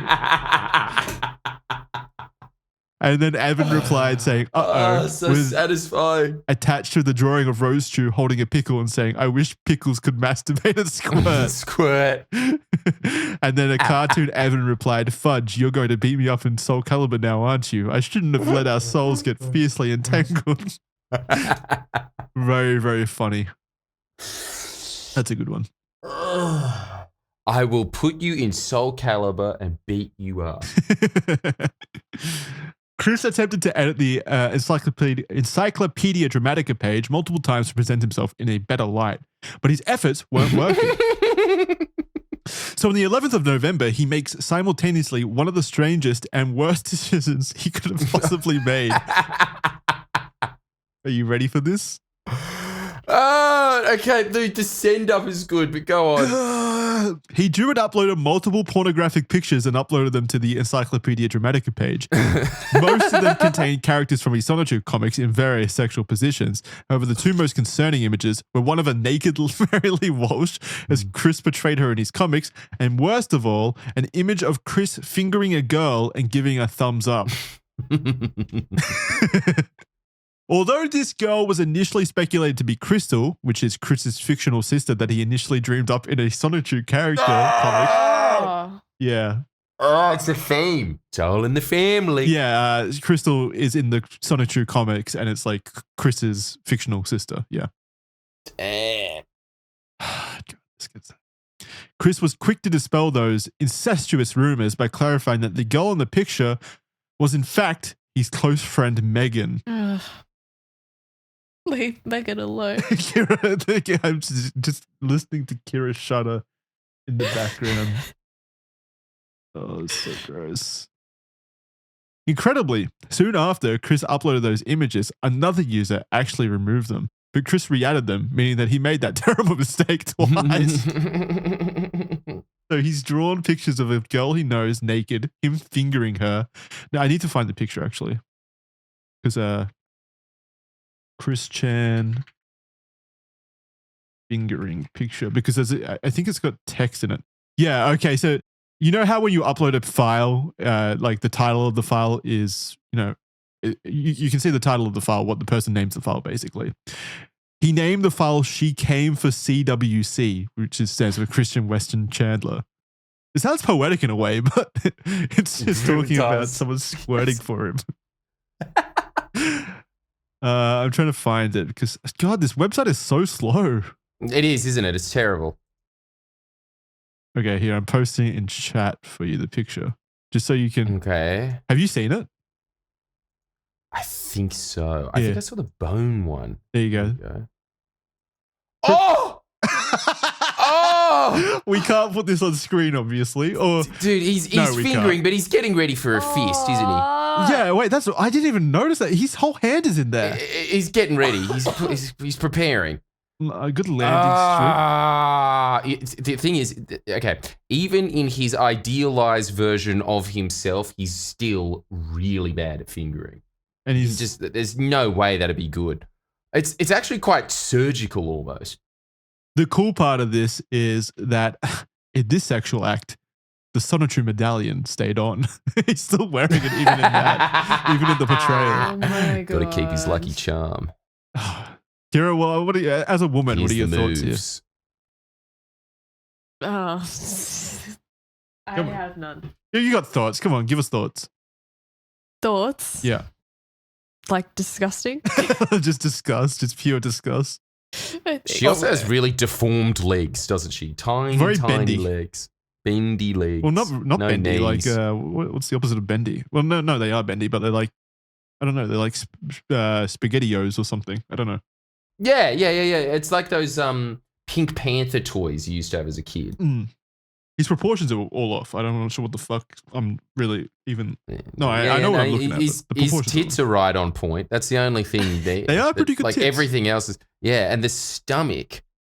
I do like how he censored her face. He put his idea of censoring her was putting a black bar over her eyes. Her eyes. So no one could tell it was her, I guess. But also then outwardly comes out and says that it's her later on. Kira, I do have a question though. Like, if you found out like someone that you knew, like just let's say a friend, like a male friend, if you found out that he had been drawing naked pictures of you and uploading them to the internet. Like, obviously your reaction would be bad, but just how bad would that be? Completely horrifyingly bad. Is it illegal? Feels like something that should be illegal. I don't know. It's one of those. Don't you think it's one of those things that no one conceived it before, and it would require great legal debate put towards this. I feel like it's got to count as harassment. Yeah. Like, do you reckon that there's an actual law written? Because this seems quite rare. Don't you think? I don't Think know. that happens a lot. I think it happens a lot. Yeah. That. I think it probably happens. I think it probably happens quite a bit, but like people don't go online and upload them for everyone to see and then say. That's what I'm saying. "That's Like, yeah, her." just being like, and here's a picture of me fingering my friend. The fallout that came from this was immense for Chris. By March of 2008, Megan had found out about the sexual picture of her and emailed Chris telling him to remove it. Although he did try to, it was far too late and he was unable to outdo the trolls who were putting them back on the page. This was the last straw for Megan. She had finally had enough and told Chris that she was cutting off all ties with him. I'll tell you this, she's got a good pain threshold. Yeah, this is the moment. Yeah, this is the moment. There was a element of this story, this particular story, that I found really funny, but I'm struggling to remember what it was now. It was something to do with the way that Chris would later talk about it. He would talk about it as if like, I need to find it's the email that he sends back to her talking about it. Let me find it because it is actually just like crazy. Okay, yeah, here it is. Okay, so she obviously sends an email basically saying, I just don't know what to say. This is what she says. I just don't know what to say. I am very much scarred by that image and it will never leave me. And I can't decide what's worse, the image in general or the fact you intentionally drew it and gave it to the webmaster for that site that you hate so much. Not only have you poured gas on the fire by doing that, adding obscenity to the already horrific site, but you have also embarrassed and humiliated me and degraded and demeaned me, whether you realize it or not. I mean, I'm not that kind of girl and you know that. So why? And you also lied to me about it. But, and then he continues on and responds by saying, oh, wait. So she ends up by saying, I know how it feels to be alone, but I can't keep throwing away my pride little by little just to keep you satisfied. You know what I mean? It has to be enough is enough at some point, and I cannot continue to disgrace myself by forgiving things that I never find forgivable in the first place. That's all I think I can say right now. I'm sorry. We'll just see. I'll just see if we can still be friends at some point in time. Megan.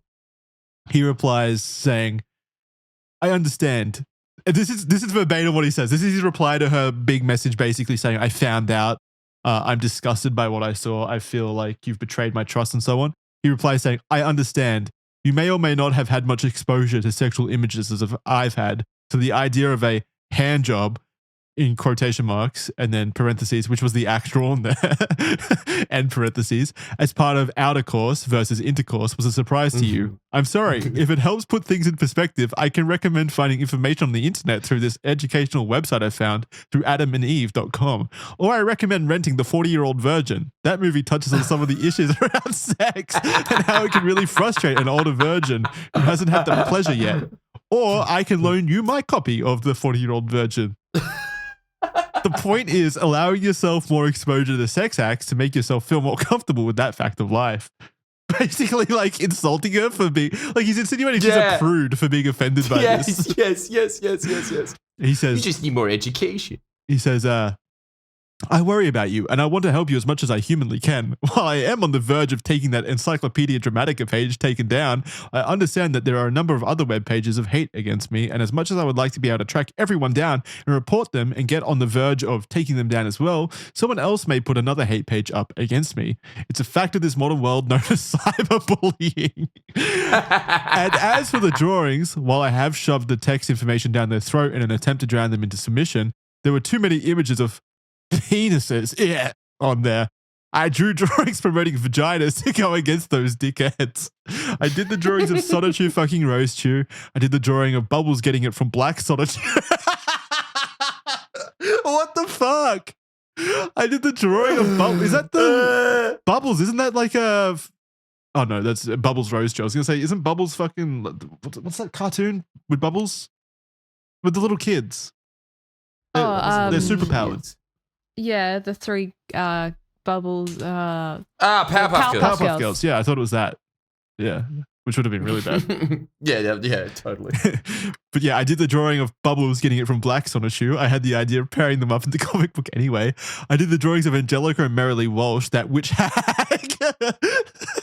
Masturbating. And I did the drawing of me giving you a hand job from among my adult fantasies with your eyes censored to conceal your identity. It was a massive step outside my boundaries, and I did it out of anger, and I regret having done it, and I am really, really sorry. But we all do things in the heat of anger and or out of our boundaries that we end up regretting later. Megan, sweetheart. Megan, sweetheart, I will give you as much space as you need during your time of recovery and learning how to cope with it and put it into your own perspective. But please remember, I will always worry about you, and even though you may not feel the same about me as you did before, I still care and love you very, very much. Love heart, love heart, love heart. Take care. My thoughts and prayers are with you, Christian.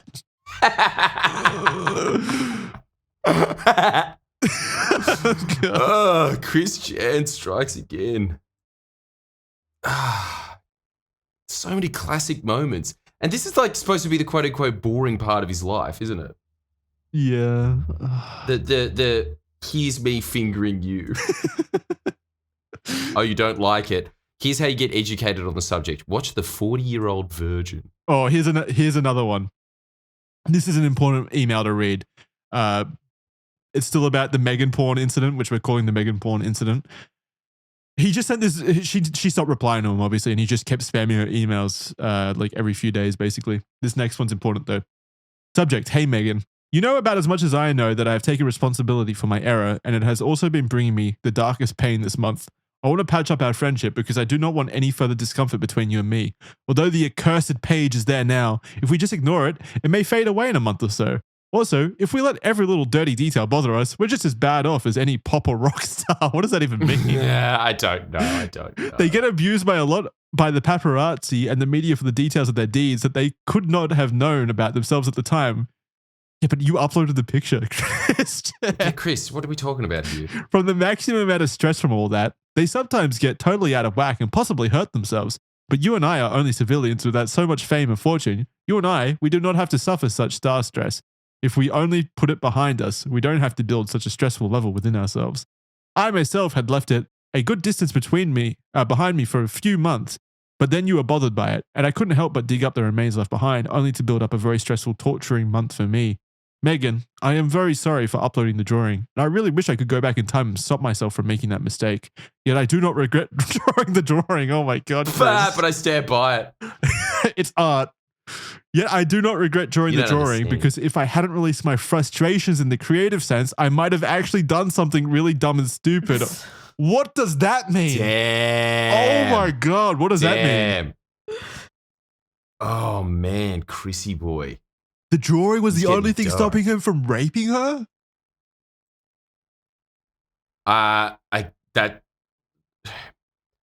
There's not many other ways to read that. Jesus, give this man all the crayons he needs. Yeah, I know. Oh my God. That's so fucked. It was really stupid of me to let my impulsive anger get the best of me and make me upload it in an attempt to shove so much information down their throats and drag them into taking the page down. But I've learned from my mistakes. I regret letting my frustrations and anger get the best of me. All I could do is put the whole thing behind me, try not to think about it again, never look at the damn page, and move on with my life. For the sake of our friendship, Megan, please just forget about that dang website. Put it behind you, and let's resume our good friendship like the whole mess never happened. I still love you, Megan, and I honestly care and worry about you from my heart. Peace. Christian. What do you think?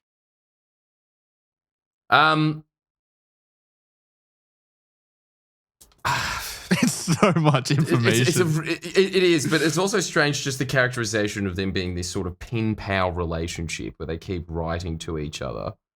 Well, she stopped, to be fair. No, she did stop, but it's just very, it's not so much the fact that like who stopped and who started and who's right and who's wrong. It's just very like, why is it all in written email form to begin with? And then, you know, just the turn that it goes to at the end. It's just remarkable that the whole thing was documented like it's a World War I soldier writing back to his sweetheart without any love, and it getting more and more desperate and sinister as each lesson passes. Do you get what I mean, though, when I said that he doesn't accept responsibility for anything? Oh, yeah, totally. Totally. This is something that is very apparent very quickly. Yeah, imagine being caught doing that and then say, like, actually having the confidence or the lack of just social kind of empathy to then say, I don't regret doing it. I don't regret the drawing, Megan. In fact, I loved it. In fact, it may have prevented you from being raped. Like, that's crazy. Yep, it's definitely that. We're so close to done. Chris was devastated by this, and 2008 only got worse for him as he was then banned from his church and also his home away from home, the game place. His ban from the game place was for a myriad of reasons, such as hogging the TV in the store to play his video games for hours on end, entering the store's back room without permission, and just generally making other customers uncomfortable. But ultimately, him having a shouting match with a young black child got him the boot. Why is this this weird level of like undertone of racism with Christian that I'm noticing? It doesn't seem to come up much, but every time there's like a sharp turn whenever like black people are mentioned, that it's like, what the fuck? Where did this come from? His half brother Cole also ended up cutting ties with him. All of these events of the last year or so created a level of isolation and alienation that was a new low for Chris. This wasn't all for 2008 either. Chris had been getting contacted by trolls posing as women wanting to date Chris since around 2007. In fact, one of these original trolls was Joshua Martinez, Chris's childhood friend from speech therapy, but things were ramping up drastically now. Chris's love quest also continued with a girl named Blanca, who Chris spent considerable time with talking online. Blanca was in fact a trio of trolls who were intent on getting Chris's prized Sonichu medallion, which they eventually got and destroyed on video. That's so fucked up. I mean, so they tricked him into sending them the medallion basically, and then they broke it on camera on video and showed him. No, yeah, that's much like Napoleon's soldiers shooting the nose off the Sphinx. That should be known as a desecrative act. Yeah, that's a war crime. It's a war crime. It's so disrespectful to a people's religion. To Christory. That's not all they got from Chris, though. And I'm very sad to say this. Chris sent Blanca nudes of himself, including a video of him masturbating, which is out there on the internet for you to see. I mean, it'd be so easy for Chris Chan to make money, wouldn't it? OnlyFans. No, So it many wouldn't. people All of his sign content's up. already out there for free. What do you mean? Yeah, you're right. He flooded the market. Yeah. There is saturation. Okay. These were, of course, leaked online. Sadly, Chris still failed to realize that Blanca was a troll and continued thinking that they were still in a relationship. Despite the considerable stress this caused Chris, it didn't stop him from working on more Sonichu comic strips throughout the year. Yeah. 2008 continued to get worse. More trolls began to swarm Chris's online profiles. More of his personal information was leaked and shared, including more nudes, family details, and unreleased videos. The public fascination with Chris and attention from online bullies reached an ultimate peak for the 2000s as Chris continued to be a bottomless well of content, as his inability to understand the lines between public and private information, as well as his gullible and impressionable nature, began to make him an easy target. But unfortunately, it was far from over yet. We have a graph here showing that the Google popularity of the terms Sonichu and Chris and Weston Chandler 2008 is marked in mellow yellow, and it shows a significant rise during that time of period. The Chris Chan saga only begins here. As we've seen so far, Chris's life has had a lot of difficulties that he has had to face as a child and young adult. That being said, a lot of those difficulties have been self-inflicted and only exacerbated by his own actions. Pretty much unforced errors, especially the whole Megan incident. This combined with Chris's tendency to overshare, his lack of accountability, the rise of online virality in the mid to late 2000s, and the explosion of popularity of trolling in the late 2000s created a perfect storm that catapulted Chris into the spotlight and changed his life forever. And we've still got a lot of things to cover. In the next part of the series, we'll explore the organized trolling that began to coordinate itself around Chris and the absurd antics that ensued. And we'll also be taking a look at more Chris Chan videos, of course. This is just a foundation. Next episode, we're going to go pretty hard in watching some videos and things like that.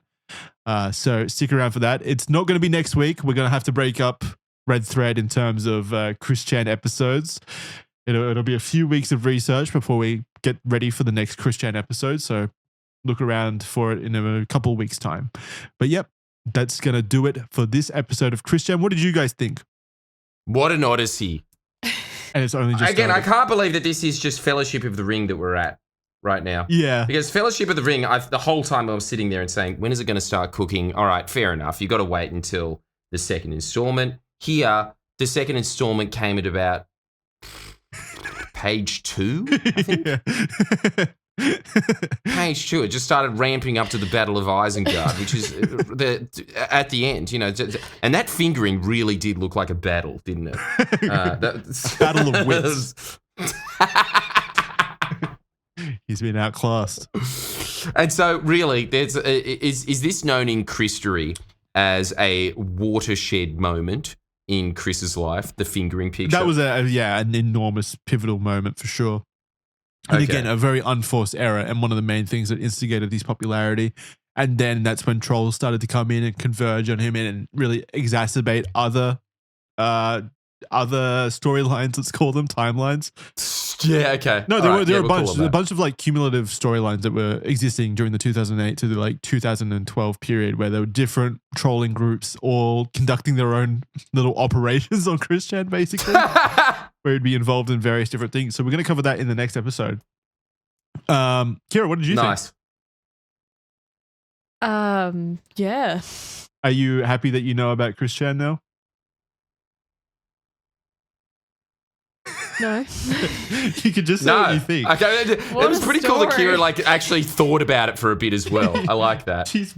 On balance, I feel like story. I feel like Kira's response now is probably what most normal people like. That's going to be their impression to hearing about Chris Chan. It's just like absolute no clue what to say about it, really. That's sad. What I like about him. It's one of those I can't remember what film it was, but it's a really famous art house film, and I will never ever ever forget this criticism that was by a very famous critic in the 70s, and it said, "This film is beyond critique."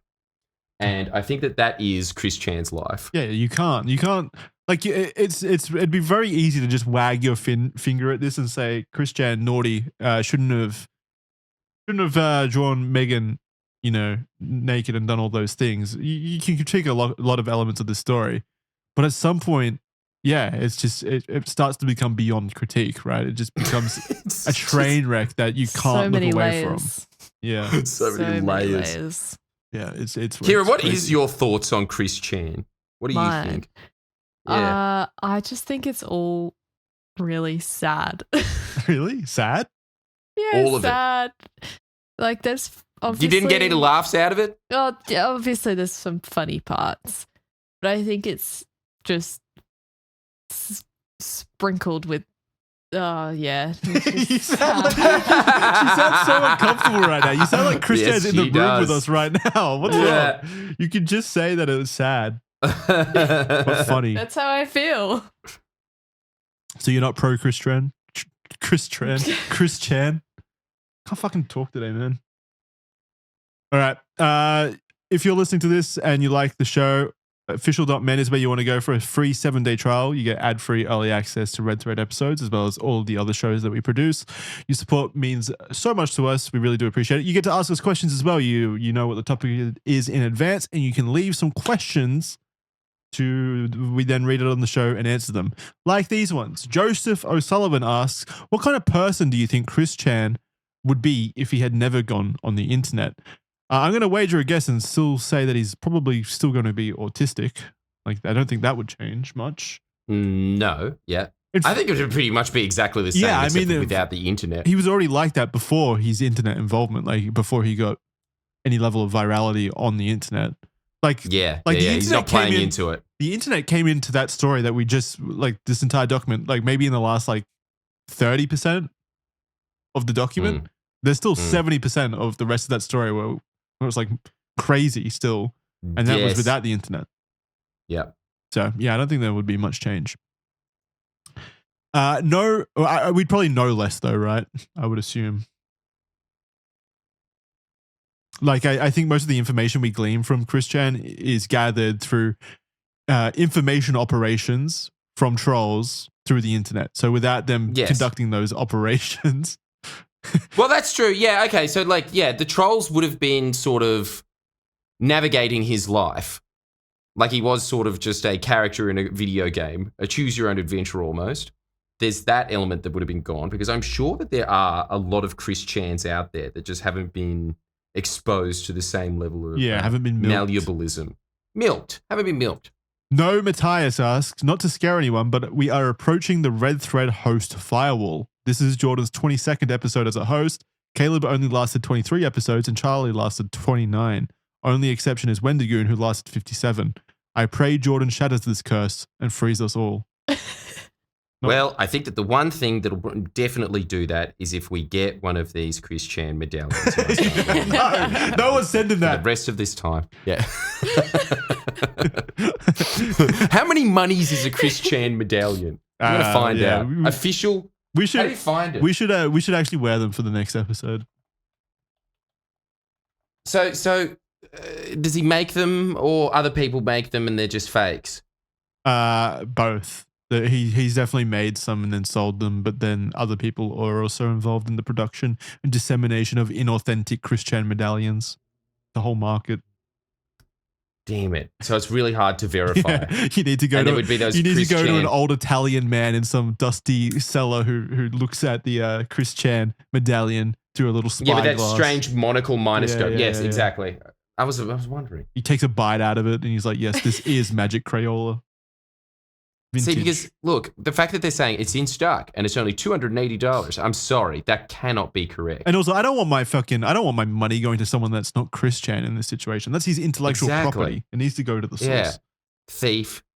Jacob G asks, time travel, would you kill baby Chris Chan? Called Derek a bum for not buying the membership. Derek, you're a bum. You should definitely suck, pay. Derek. But yeah, I don't think I would go back in time to kill Chris Chan, baby Chris Chan. I don't think he's quite at that level, right? Nah. No. No, okay. No, I think that'd be pretty weird. evil.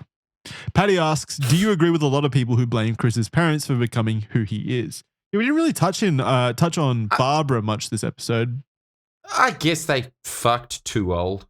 That is their fault. True, yeah. And also, like, I don't necessarily blame them for not knowing about the internet and things, which is where a lot of Chris's issues stem from. But even before that, like, they should have had a more active role in keeping him away from harassing people at like shopping centers and things like that, and trying to guide him more directly in socialization. So I do think a little bit of fault lies with them for that. But I don't know how much. There is a bit of that.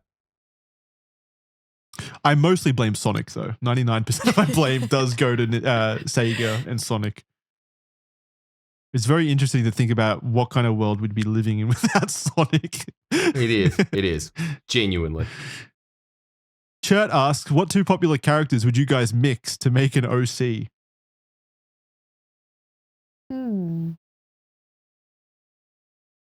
It's a good question. I'm going to go Optimus Prime and Hitler. Is Hitler a popular character? He's absolutely unfortunately, he's a popular character, yeah, to some people. Okay, are we saying character in the sense that, he had some quirks? Okay. Are we talking about video game Fine, character? I'll get nerdy for you. Optimus Prime and Voldemort. He's like the wizard Hitler. That counts. Actually, he is the wizard Hitler. I never even thought about that before. See? I'm glad that we came to this conclusion. I just want to see. I just want to see what what Optimus Prime would look like in that situation if he was actually arguing to genocide the Decepticons or something. All right, you guys go. Give me something. Oh God, I don't know anything about fictional characters. Oh my God. What'd you say, Kira? I'm blanking. You don't know any fictional characters? Yeah, me too. I'm trying really hard to think of anything that it would remotely be interesting. I'm gonna go with something that's staring at me in the face. Rayquaza and the sitting duck's duck. What? The sitting duck's that old cartoon? It's staring at me. Why is that staring at you? Oh, so I've got like a case of vintage games over there next to her. And she's looking at my old Pokemon Emerald and sitting ducks. You got little Game Boy games over there. Okay. Interesting combination. That really kills it. Jordan? What about the Brad Pitt character from Fight Club and Moss from the IT crowd? What about Sonic and Black Chew? Oh wait, it's the answer's sitting right. We got to combine Plautistic with something. Oh yeah, okay. Let's. There has to be a picture of Plautistic. I don't think I saw it.